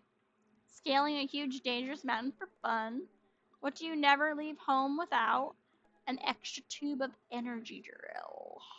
I spent a lot of time thinking about my mile time used to be so good. What happened? How I peaked. Where did I go? I go back. Thank you. Matt. Matt Sella. Avid music enthusiast, passion coffee drinker. You can find me most days selling bean juice over at Coffee Spoon or hanging out at the park with my amazing daughter. Hit me up about 80s no wave music. On a Friday night, you are most likely to perfect my cold brew setup one drip at a time, baby. If you had one thing to take with you on a desert island, what would it be? Find tunes to pass the days away. What are your turn ons? Multi instrumentalism. What did you want to be when you grew up? A barista, weirdly enough. What is your favorite movie genre? Shit with subtitles. What's your ideal date? We go to the animal shelter and seriously consider adopting a cat. That's nice. What do you never leave home without? My headphones, both in ear and over the ear, just in case. I spend a lot of time thinking about where did writing commas into song titles come from and where did it go? Did we all just agree that it was a bad idea? Brian, ugh, with an I. Hey, I'm Brian. I spend most of my days hanging out with my awesome daughter and thinking up new ways to grill things. If you like fishing, then we'll get along. On a Friday night, you are most likely to see just how slowly I can cook a piece of brisket. Anyway, if you had one thing to take with you on a desert island, what would it be? My fishing pole. What are your turn ons? A keen understanding of steak cuts. What did you want to be when you grew up? A fireman. What's your favorite movie genre? Romantic comedies, okay. What's your ideal date? Deck building. As a date, what do you never leave home without? My portable fishing pole. I spend a lot of time thinking about how my daughter is smarter than I am. That's Brian Harding. All right, Robert Small. Hey, Shorty. Hey, Short King, what's up? When the internet gains sentience and decides to destroy us all, you know it'll use this information against us, right? Robert, please. On a Friday night, you are most likely to make a deal in an alleyway, have it go badly. Who's the cop? What is Was it Guacamo? I trusted Guacamo. I almost said guacamole. If you had one thing to take with you onto a desert island, what would it be? A gun. What are your turn-ons? Don't talk to me. That's a good one. What did you want to be when you grew up? A grifter. What's your favorite movie genre? Italian neo-realism. What's your ideal date? Grave robbing. What do you never leave home without? At least 4 knives. I spend a lot of time thinking about you ever really look into a rabid animal's eyes? Robert's a little bit intense for me. Damien. Damien Bloodmark. Is it Bloodmark or Bloodmarch? I don't know. Um, how do you do? I have finally decided to join this information superhighway. I'm not entirely sure how this works, but I will try my best to understand. I love long strolls through graveyards and spending time with my son. If you would ever like to chat about the latest in Victorian fashion, the inavailability in hold on, the inevitability of our own demise or black cats, please send me a letter. On a Friday night, you are most likely to listen to true crime podcasts while I taxidermy my newest specimens. If you had one thing to take with you on a desert island, what would it be? A coffin. What are your turn-ons? Pronouncing bosom correctly. Huh. What did you want to be when you grew up? A bat. What's your favorite movie genre? Foreign art house horror. What's your ideal date? It's night. We are at an industrial dark wave club in Berlin. The music drums to the beat of our hearts. What do you never leave home without? An upside down cross. I spend a lot of time thinking about mortality salience. Silence? Salience. Salience. I don't know. I don't like him. As a goth, I don't like Damien. I think he's a stereotypical, like, goth with. It's a different type of goth, and it's one that I'm not into. Anyway. Hugo Vega. Look at that little bow tie. Middle school teacher, high school teacher, writer of scholarly articles on 18th century literature for various esteemed publications. If you're on here, tell me that my son put a cherry bomb in your trash. I know, and I'm sorry. Excuse me. On a Friday night, you are most likely to brew some strong tea and paint my miniatures. If you had one thing to take with you on a desert island, what would it be? A Remembrance of Things Past by Marcel Proust. What are your turn ons? Muscles. What did you want to be when you grew up? A movie star. What's your favorite movie genre? Documentaries on art history. What's your ideal date? Each of us read a different book on opposite sides of the couch in comfortable silence. What do you never leave home without? My glasses. Actually, I forget them at home a lot. I need to be able to see, so I do not do that. I spend a lot of time thinking about. I worry that people who are against e readers are more in love with the idea of books than actually reading them. And Joseph Christensen, voted Maple Bay's #1 youth minister for 5 years running, living in my hometown with my beautiful wife and our 4 amazing kids. If I'm not in church, you can catch me out on the open water, setting sail on the seas of adventure.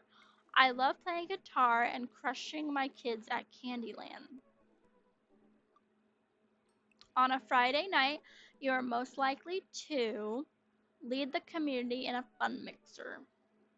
If you had to take one thing with you to the desert island, what would it be? My six string. What are your turn ons? My loving wife. What did you want to be when you grew up? Ship captain. What's your favorite movie genre? Feel good movies. What's your ideal date? Lovely night on the town with my wife. What do you never leave home without? The good book.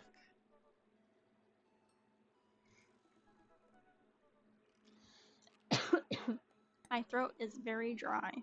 But when we come back, I'm going to take a 5 minute break. But when we come back, um, we'll date a daddy.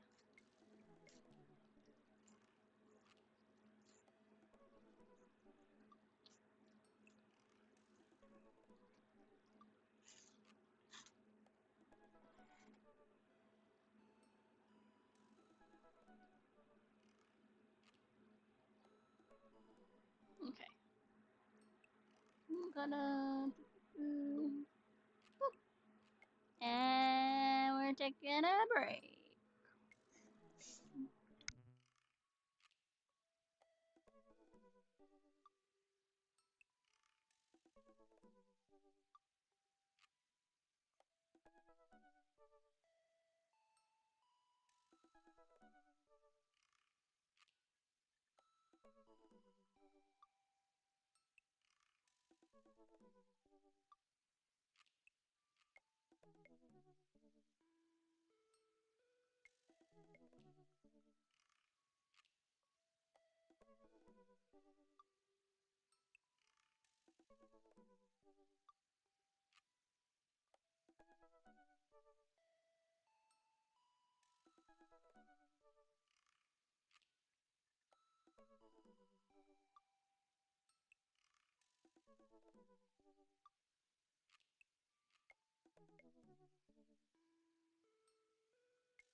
Okie dokie.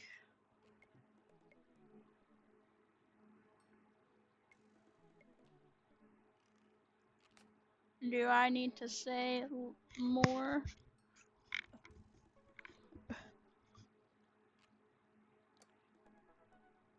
You can't beat the whammy bar. I have my food.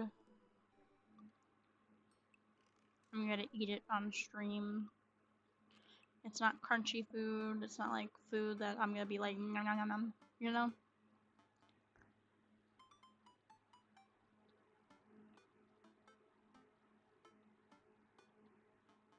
I have a croissant, but I'm dipping it into like the cheesy pesto-y sauce of my pesto mac and cheese. Mmm, so good.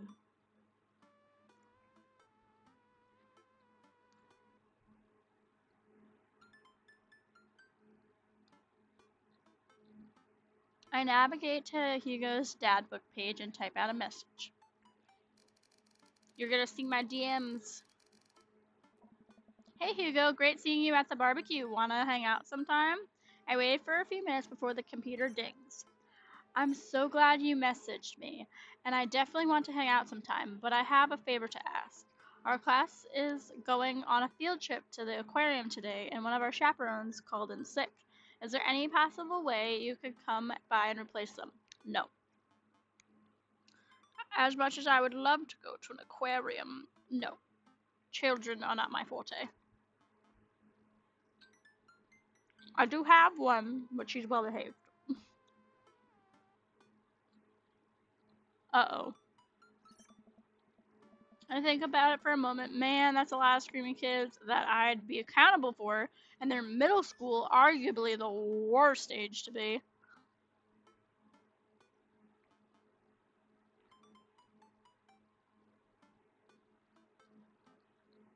I completely understand if you don't want to or can't make it, but I'm gonna be honest with you here. It's the middle school class. I need as much help as I can get. Huh. This is gonna be a terrible date.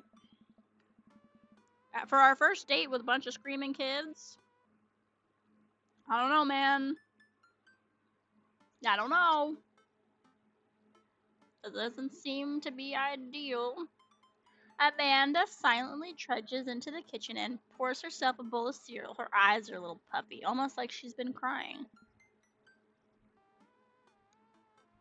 Morning, Amanda. Morning, Pops. Hey, are you alright? Oh, of course, I'm fine. Nah. I just got into thinking about the Backstreet Boys. They had a reunion. The Backstreet Boys are back. Alright. But they're different.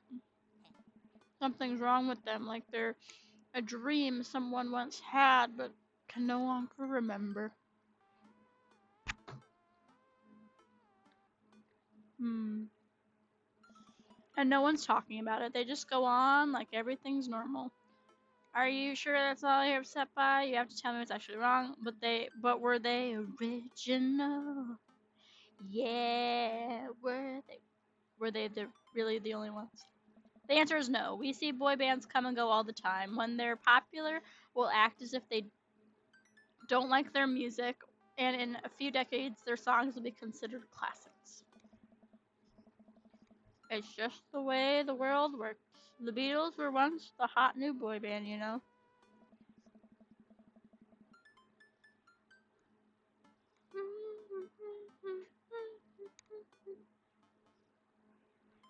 So, do fathers just lose their dad license if they don't mention the Beatles at least once a month?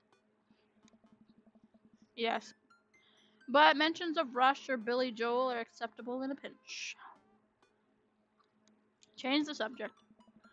Hey, how was middle school for you? Bad, but nobody likes middle school. It's 3 years of bad acne, crying, and being generally terrible. Everyone sucks, there's self-awareness. It's just a bunch of hormonal teenagers locked in a gross old building for 40 hours a week with no real entertainment. That's why they create rumors to bully you and tell you to kill yourself, you know, because children in middle school age just want to die themselves and they tell other people to die all the time. At least that's how it was for me. Doing long division and starting fights over, I don't know, pizza day, top 40s pop.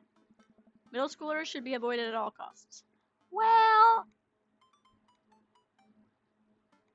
well, you see, I wanted to go on a date with Hugo. Hmm. What was your middle school experience like? Hell. Everybody.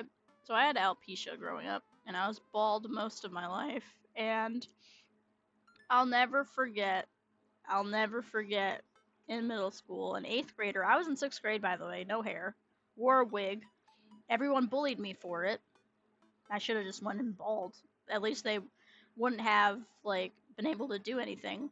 So I wore a wig in middle school, and the kids would all always tear it off my head and play with it and not give it back to me until the end of the period. Teachers didn't do shit.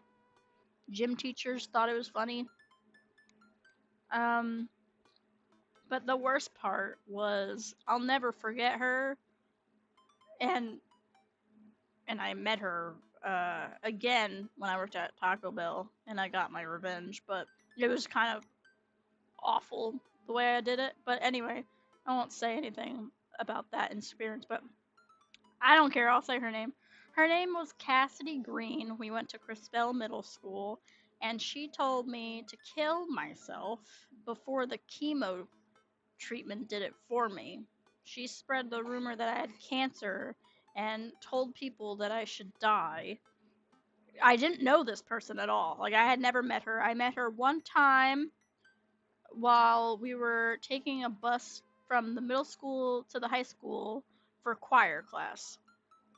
That was the only time I ever really saw her. And she came up to me and told me to off myself before chemo treatment does, because she thought I had cancer. Well, fast forward to I was middle school, so I think I was 11 when she said that to me, 11 or 12 when she said that to me. And fast forward to when I was 18 or 19 working at Taco Bell, she was one of my customers. She was really depressed, and she was with, I think, what I could only assume was her child at this point. And she said that she was having a rough day because her grandma just passed from cancer.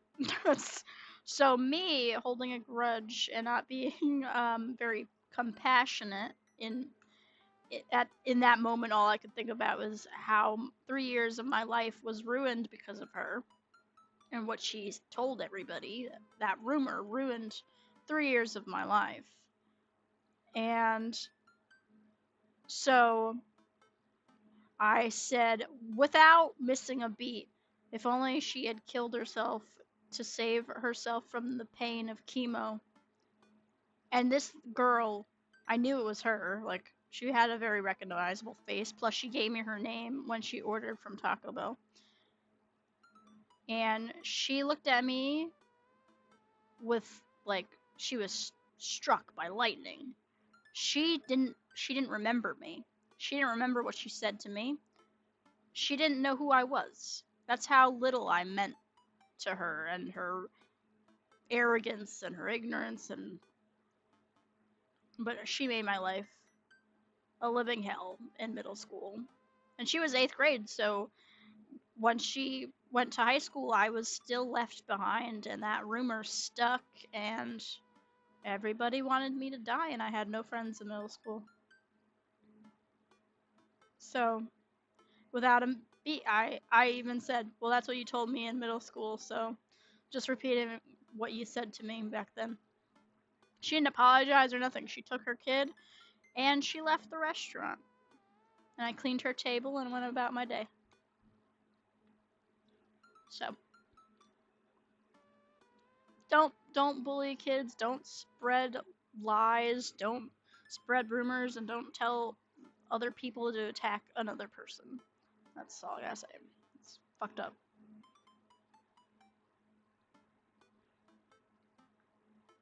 Yeah.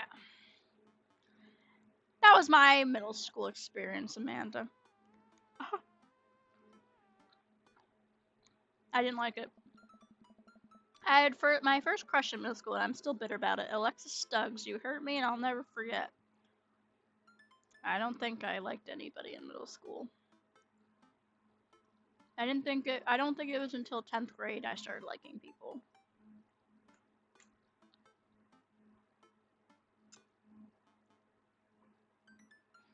And I noticed the people that I did like were like my best friends. What'd she do to you? I stare off in the middle of the distance, into middle distance, remembering the 24 hours that we dated and 3 times we held hands between class periods.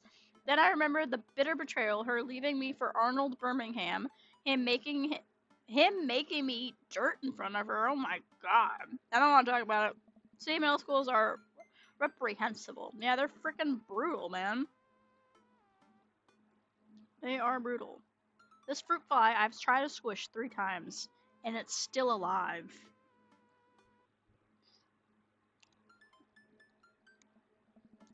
Why are you asking me about middle school? Oh, Mr. Vega requested my help to chaperone his middle school class to the aquarium. Just wanted to know what I was in for. You get to go to the aquarium? Are you kidding me? The last field trip I got to go on was the clam chowder factory, and they didn't even give us clam chowder. They gave us square pizza at a clam chowder factory. Like my last field trip was 8th grade for DC, because high school you didn't get field trips unless you were like in special programs. Well, senior year you got to go to Six Flags, so which wasn't great because I had severe bronchitis at the time, and I was coughing up a storm, and I was coughing up blood. I had an inhaler. I was on medication. It was awful.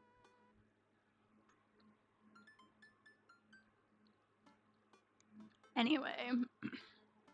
Oh, is that why you won't eat clam chowder anymore? No, it's because Bobby Willingham threw up into one of the vats of clam chowder, and I'm the only one who saw it happen. Oh, it haunts me. Right, let's leave that story firmly in the past. Anyway, you should just do it. Mr. Vega sounds like he could really use the help. Plus, you get to hang out with the cool fish.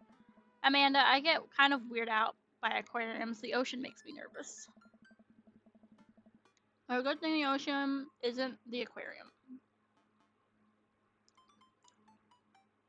Which is sad, actually, to think about. I don't know.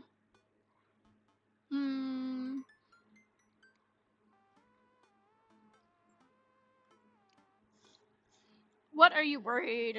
What are you worried that a whale is gonna pop out of the touch tank and swallow you whole? Don't you put that fear in my heart? Well, do they have penguins there? Yes, they have penguins there. Then it's settled. Penguins outweigh fear of the ocean. I sit back down at the computer and let Hugo know that I'm available. He tells me to meet him at the aquarium and gives me the address. I grab my keys and kiss Amanda on the forehead before I head out. How do you know there's penguins there if you've never been there and that you need the address for? Did I kill it? No. Still missed a little shithead. I arrive at the aquarium. I'm still not getting this bug, man. I'm so upset. Like, I'm trying to finish my food so the bug doesn't get in my food. This bug has been bothering me all stream.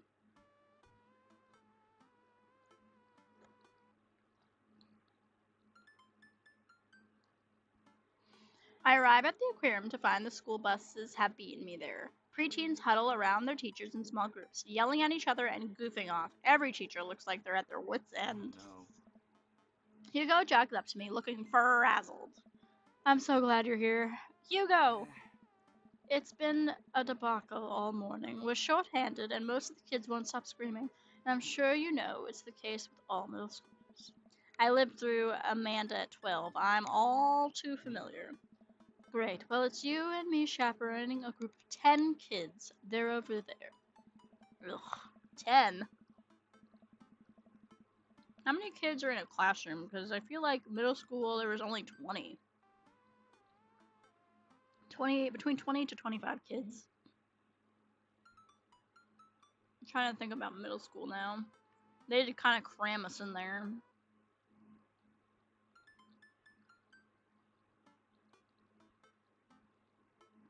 Maybe like 6 rows, 6 by 5. Oh, I guess there was 30 kids.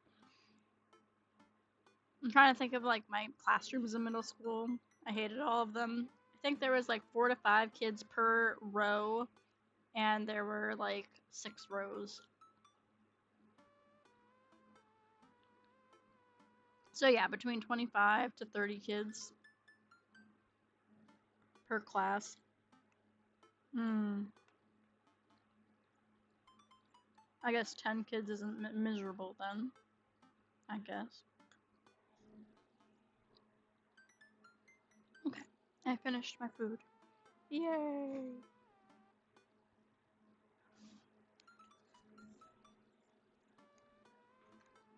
Alright, let's finish this date with Hugo.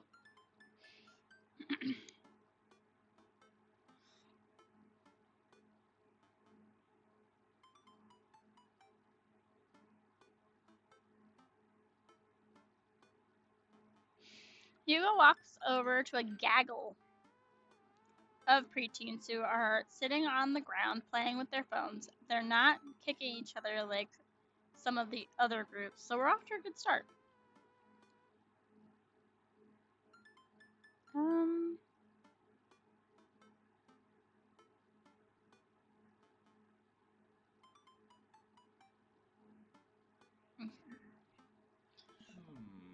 excuse me.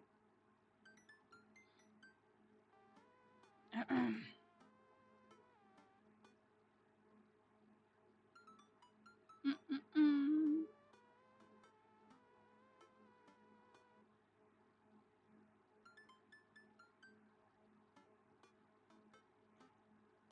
Okay.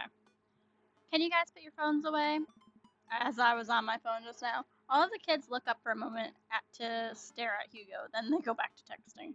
See, in school, we weren't allowed to bring our phones at all. Middle school, if you had a phone, you had to give it to your teacher for the entire trip.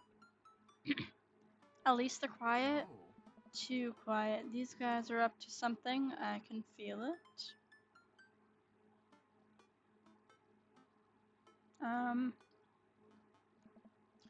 There's no way they're too busy thinking about not getting food stuck in their braces to pull any stunts. It's middle school after all. We'll see. Wow, fish! Look at them stingrays. The classes start filling into the aquarium, and Hugo hands out massive stapled packets of paper to each kid. Oh, great. I hated this. I hated work during a field trip, okay? Why can't we just be there, learn about the fish, and not get graded on how well we paid attention to the cool animals? Excuse me.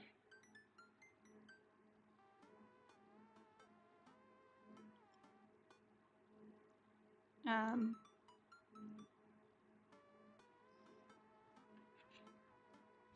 these are due at the end of the field trip. Yes, this will be for a grade. No, you can't borrow a pencil. So hopefully they all have a pencil. The kids collectively groaned and grabbed the sheets from Hugo. Yeah. What's in the packet? Honestly, it's just busy work so the teachers can have moments reprieve. I think one of the questions asked them to sit quietly for 10 minutes to think about the Great Barrier Reef. Oh, that's smart. Just shut up and think about um, the reef. Teacher hacks. I like that. Wait, I thought you were an English teacher. What does the aquarium have to do with books? We just did a unit on the old man and the sea. Nothing quite like introducing kids to the futile perseverance of the human spirit by making them pet stingrays. It gives us time to check out some of the exhibits as well. Come on, they have a phenomenal selection of tropical fish. Is Nemo and Dory in there? While the kids sit on the floor and pretend to do their assignments while they text, Hugo and I wander over to the large tank filled with brightly colored fish. Hugo points to a brown and white fish with long stripes. That right there is a lionfish. Did you know their stomachs can expand up to 30 times in size? Whoa, I did not. Their spines are also venomous too. That I did know. Nature is hardcore. You think that's bad? Take a look at this one over here. Hugo points to a spiny, grumpy looking fish hanging out near the bottom of the tank. That's a blobfish, isn't it? Oh, that's a stonefish, the most venomous fish in the world. And they just, like, keep it here? Oh, they're relatively harmless, so long as you don't step on them. Well, what happens if you step on them? Tissue necrosis. Cool. Nature is wild. Man, Hugo seems to know a lot about fish. I feel the overwhelming need to impress him. Hey, see that fish over there? That one? Yeah, that's the, humphead. That sounds inappropriate. American longfin sounds like accurate. Blue nose wiggly fish. Aw. Yeah, that's what I said. Did you know that? Paranormal, no. Psychiatric. Political. These are all bad. This fish openly supports the legalization of marijuana. Oh, I didn't know. So progressive. Times are changing, man. I didn't think you would like that one. Wait, are you serious? Absolutely not. I'm playing it for the gag here. You think I'm gonna be serious? You think fishes have opinions? Maybe they do, I don't know. Ha, good one. We lead the kids to another room. Sharks, sea turtles, eels, and other marine life swimming around in massive floor-to-ceiling aquarium. The kids begin trying to take selfies with the sharks. Those sharks are probably like, you're lucky on the other side of this tank. Hugo leaves my sides to separate two kids who start fighting over a Capri Sun. What flavor? I walk around the room reading the tiny little blurbs about different fish swimming inside of the enclosure. After a while, I look around and see Hugo again. He's gazing up at the aquarium in childlike wonder. The ripples in the water cast blue moving shadows across his face. For someone surrounded by angry hormonal preteens, he looks completely peaceful. He looks really cute in this light. I hope he doesn't notice me staring. Ooh. Wow. I walk over to join him. Beautiful, isn't it? I'd rather stare at you. We can learn a great deal from Mother Ocean. Are those two sharks kissing? Oh, Mother Ocean. A great many mysteries lie in the ocean. It is truly fascinating to be able to observe it in a setting such as this. Hey, that's a very astute point, Ashton. We stand together for a moment, admiring the wonders of marine life. Here we go, the touch tank. I hate these things. I don't ever touch the the creatures in here, because I wouldn't want to be touched without permission. I don't know. I just always hated kids sticking their nasty ass hands in the touch tank. These poor fucking fish, man. They don't deserve this. We eventually make our way to the touch tank room, which seems to be the only thing the kids are actually interested in. The tank is filled with a variety of horseshoe crabs, sea urchins, stingrays, and small fish that none of them want to be touched. I stand around the edges of the tank and keep a wary distance from the sea life. Thank you. Who knows what kind of nefarious plans those horseshoe crabs have for my well moisturized hands. Hugo rolls up his sleeve and sticks his hand in the water. Now, Hugo!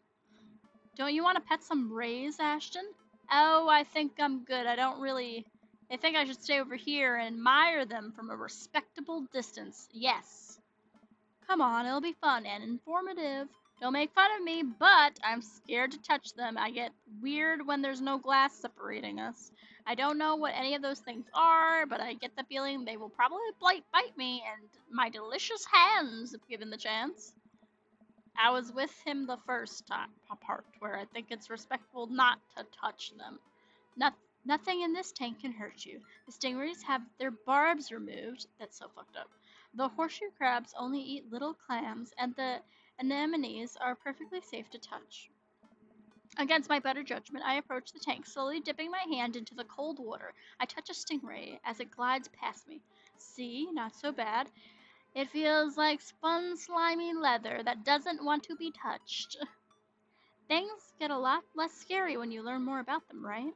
I dive my hand back into the touch the tank with a new vigor for ocean life. No, I wouldn't.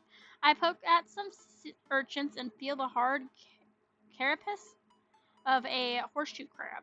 My hand brushes against Hugo's. Oh, that's the only touch I want to experience in the touch tank. My hand brushes against Hugo's as we reach for the same anemone. I pull away, blushing. Oh, Hugo smiles at me. Yeah. Hey, you're supposed to be touching the fish. Sorry, I just get a little carried away. Wait, that girl over there looks suspicious. Why is that? Oh. Are backpacks usually that wet? Hold on. Susan! Susan, get back here. Hugo runs after the middle schooler and catches her before she can make it to the exit. Wanna tell me what's in the bag? Textbooks? Wanna tell me what's really in the bag? That's another thing. We weren't allowed to have bags on our trips either. Susan won't budge. I walk over to Hugo and the girl. I think he might need to be bag cop. Look, kid, we don't have time for games here.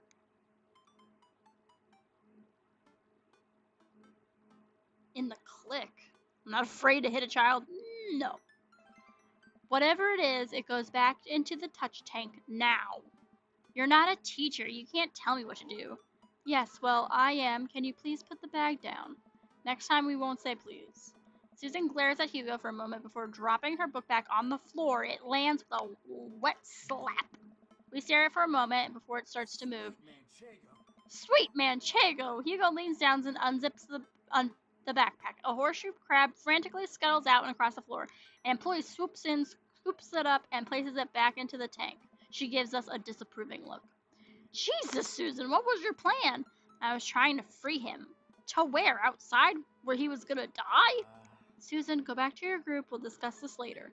Yeah, and hands where we can see them. Susan sulks off, leaving me alone with Hugo. He gives me a pat on the shoulder. Listen, if you're trying to save them, that is not the way. You're gonna kill them in the process, you idiot. You idiot child.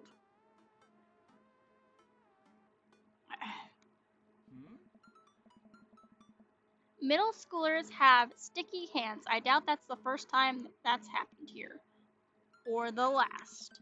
In the next room, we see a variety of smaller tanks. Sea urchins, tiny fish, and a rainbow of beautiful underwater plant life surround us. Look over there. Look over here. Hugo points. That should be two. That says so. Hugo points some.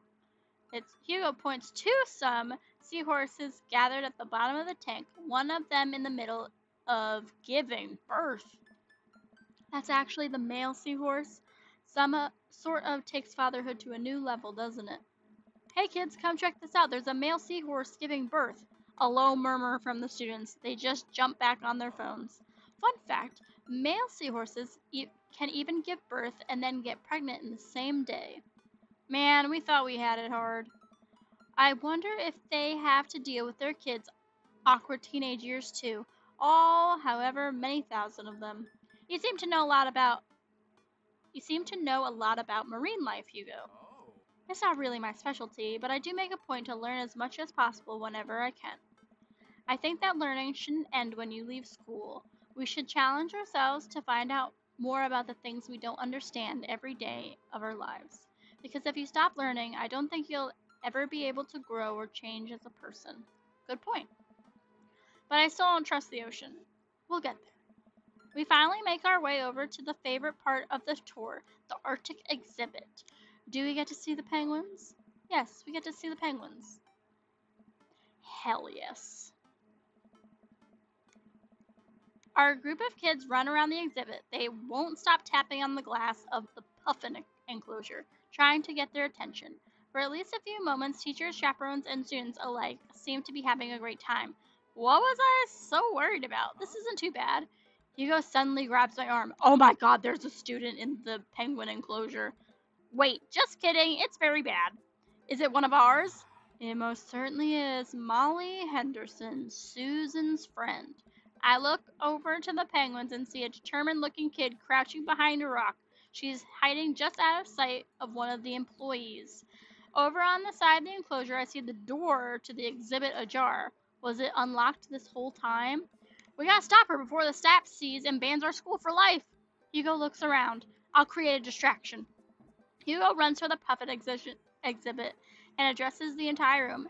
Everybody, everybody, everybody. I have an announcement. The whole room turns towards Hugo. Not good at improv, is he? Here's a few facts I bet you didn't know about penguins. Everyone just stares at Hugo, confused. Well, this is my shot. I run into the enclosure and I'm greeted by a cold blast of air. I'm gonna save. My laptop feels very hot. Psst, hey, the girl whips around to look at me. Her nose is pink from the cold. You can't be in here. Neither can you. I try to walk over to the girl, but the ground is so icy that I just end up slipping. I catch myself before I hit the ground, but the girl still laughs at me. Contrary to popular belief, penguins are birds. Birds are traditionally known to fly, but penguins cannot. So I can understand some confusion when we're discussing the birdness of penguins. The crowd is still somehow enraptured. Kid, what are you even doing? I'm letting the penguins go. They deserve freedom. Girl, they're not in. Outside isn't the environment for them. If you could, there's other ways. There's other ways. Trust me, I know. Where are they even gonna go? They're gonna live in my closet. Oh my gosh, this girl deserves to go to prison. Go live in my closet.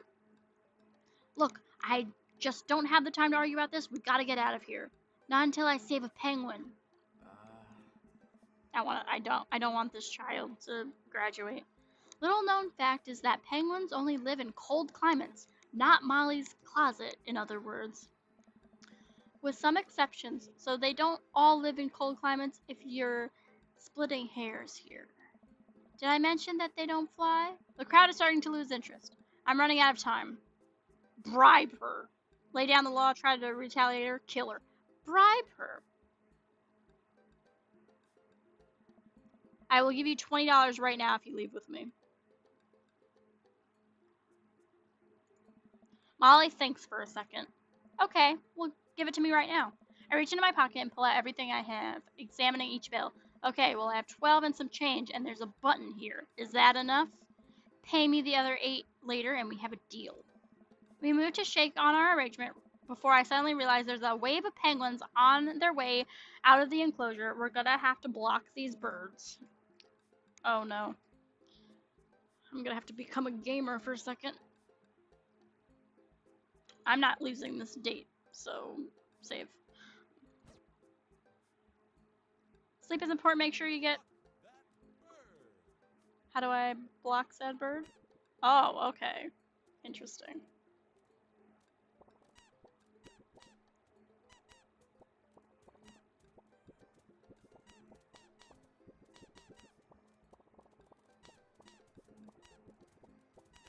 Just spam the buttons.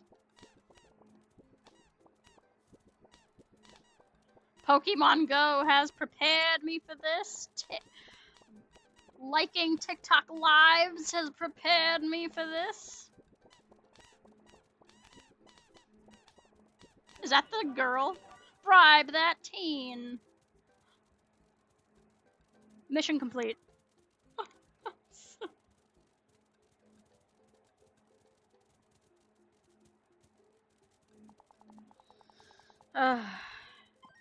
S plus bribery works, yeah. In elementary school, you bribe them with candy. In middle school, you bribe them with money. In high school, you also bribe them with money. Well, glad that's over. Just in time, too. Looks like Hugo is wrapping up his diversionary penguin speech. And that's why I think penguins are one of the best animals in the world. A few people in the audience clap out of a sense of duty. Everybody starts dispersing. Hugo spots us from across the way and runs over. Molly, what were you doing in there? I was liberating animals, Mr. Vega. You realize that penguins can only survive in Arctic temperatures, right? You would have had a dead penguin on your hands. Well, it was the thought that counts. No, Molly, it wasn't. Molly turns to me. You owe me $8. What? I'll pay you later, kid. Molly runs off towards Susan, I suppose so that they can compare animal thief notes. You're not off the hook, Molly. Ashton, did you just bribe a child?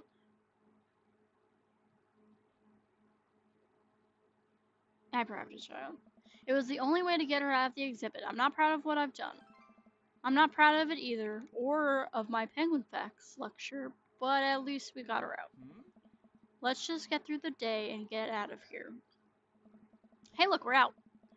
With the day finally coming to a close, the whole field trip is ushered through the gift shop and we make our way back to the school buses. As we leave the aquarium and the kids load onto the buses, Hugo pulls me aside. Kiss me. Hey Ashton, thank you so much for helping out today. You're a lifesaver. It was no problem. It was actually kind of fun. Let me take you out next time to make it up to you. You like cheese boards? Bro, I love cheese boards. I love cheese boards. I'm all about the cheese boards. There is nothing on earth more satisfying than a good cheese board. Great. Well, I gotta go. Make sure the kids don't steal anything else. See you around. I walk inside to find the house empty. I wonder where the panda's at. Before I know it, Amanda pops in through the front door. Oh, what you up to tonight? Just doing some homework. How was the aquarium? It was an adventure. Some kid tried to steal a penguin. We've all been there. I had to run in and grab her before any of the employees saw.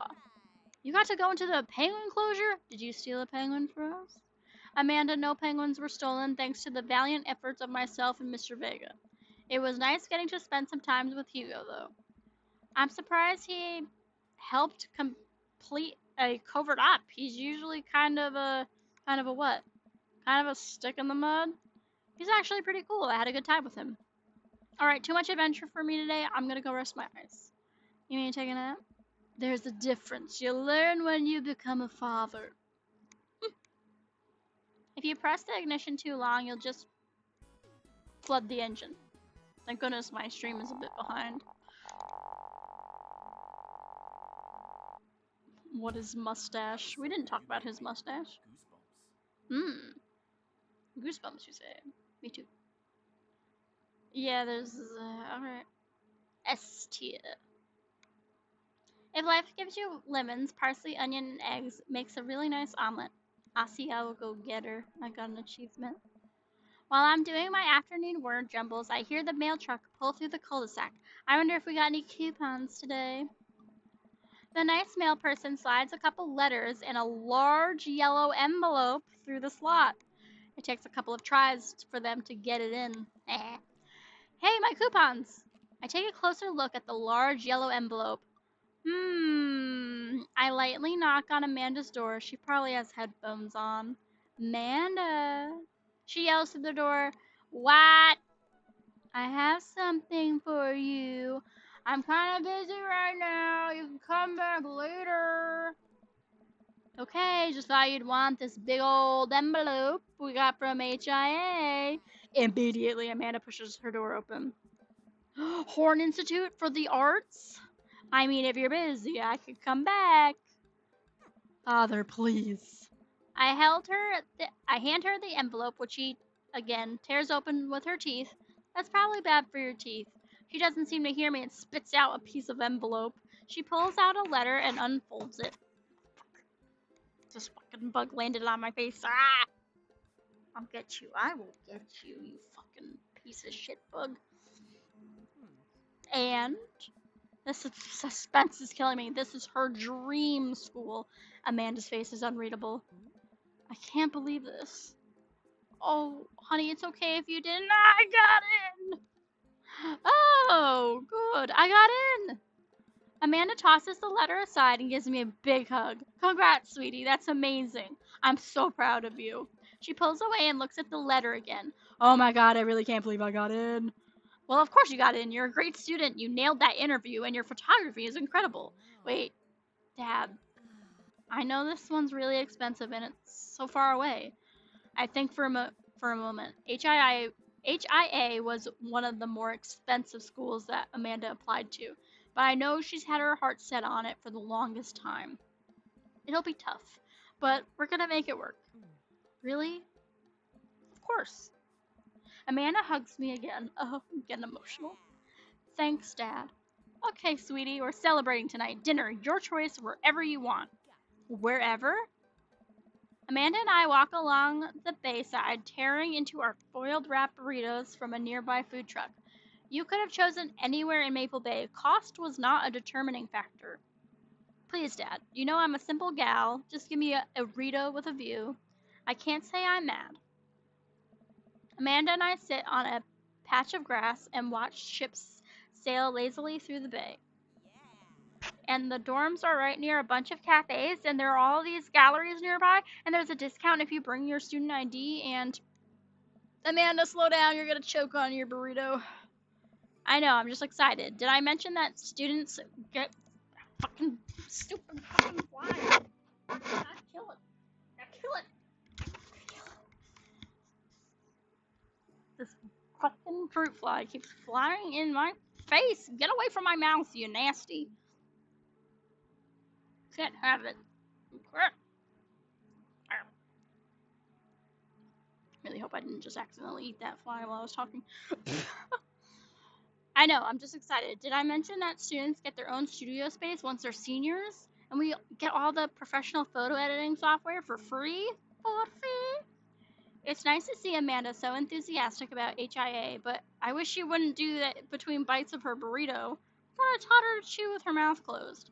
I wonder who my roommate's gonna be. You take a survey online and they match you with someone with a similar major and interests. I bet we're gonna be best friends. Craig and I were. A good roommate can be a lifelong friend. But don't even get me started on bad roommates. Oh no. I'm just kidding. We didn't have a bad roommate. Our only other roommate was a puppy that Craig brought home one night. We spent a semester fabricating a story about our new foreign exchange student who had a really bad cough that sounded exactly like a dog's bark. Carl ruled. Ooh, they let you have animals in the dorms if you get a note saying you need one. I bet I could forge one. I think I'd get a rabbit, or maybe a snake, or maybe both. Would the snake eat the rabbit though? Oh boy, I think I'll leave that up to you. She's so excited, I don't want to disappoint her, but I need to be real for a second. So you know how I had that talk with Mr. Vega? He didn't tell you about the dumpster fire, did he? What? No. I don't want to put a damper on the good news, but I need you to knock it out of the park these last few minutes of school, okay? If you really want to go to Horns, we need that scholarship money. I know you can do it. Okay. I promise I'll try harder. This fucking fly, man. Where are you? Where are you? Land, motherfucker. Land. Land on my hand. Get smushed in between the other hand. I'm waiting for this fucking fly to land. Where are you? Where are you? What do you want to land on? I'll murder you. I'ma get you.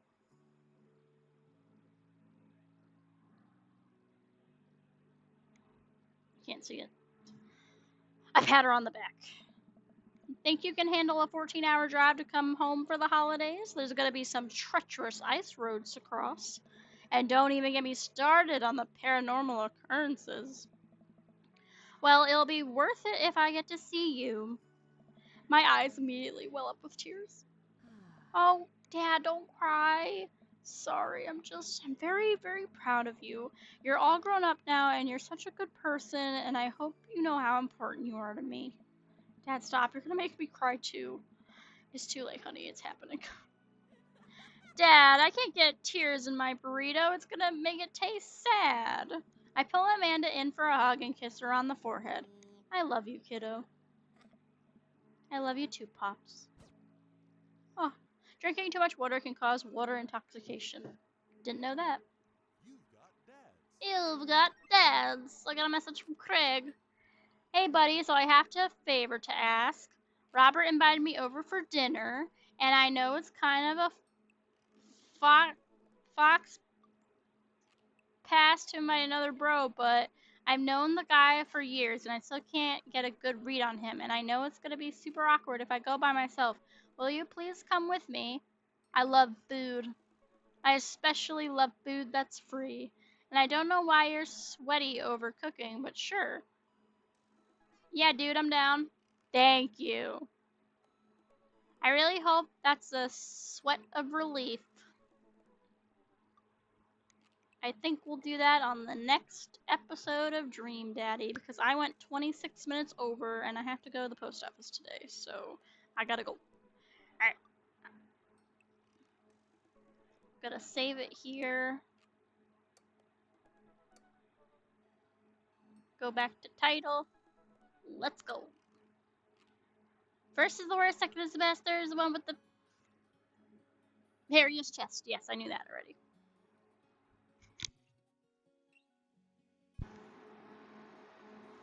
And that's where we end.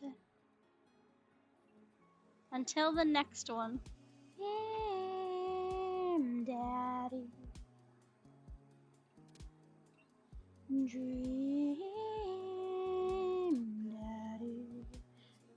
It's okay if you don't come. I didn't want to read it anyway. Okay, I will not be streaming this weekend because I want to take a break for my voice. I'll probably be streaming Monday, Tuesday, Thursday, and Friday of next week again. Wednesdays I'm having as my like middle of the week break, I think. But I'll see you guys on Monday. Unless you're in the Discord, I'll just see you every day. Hey, bye!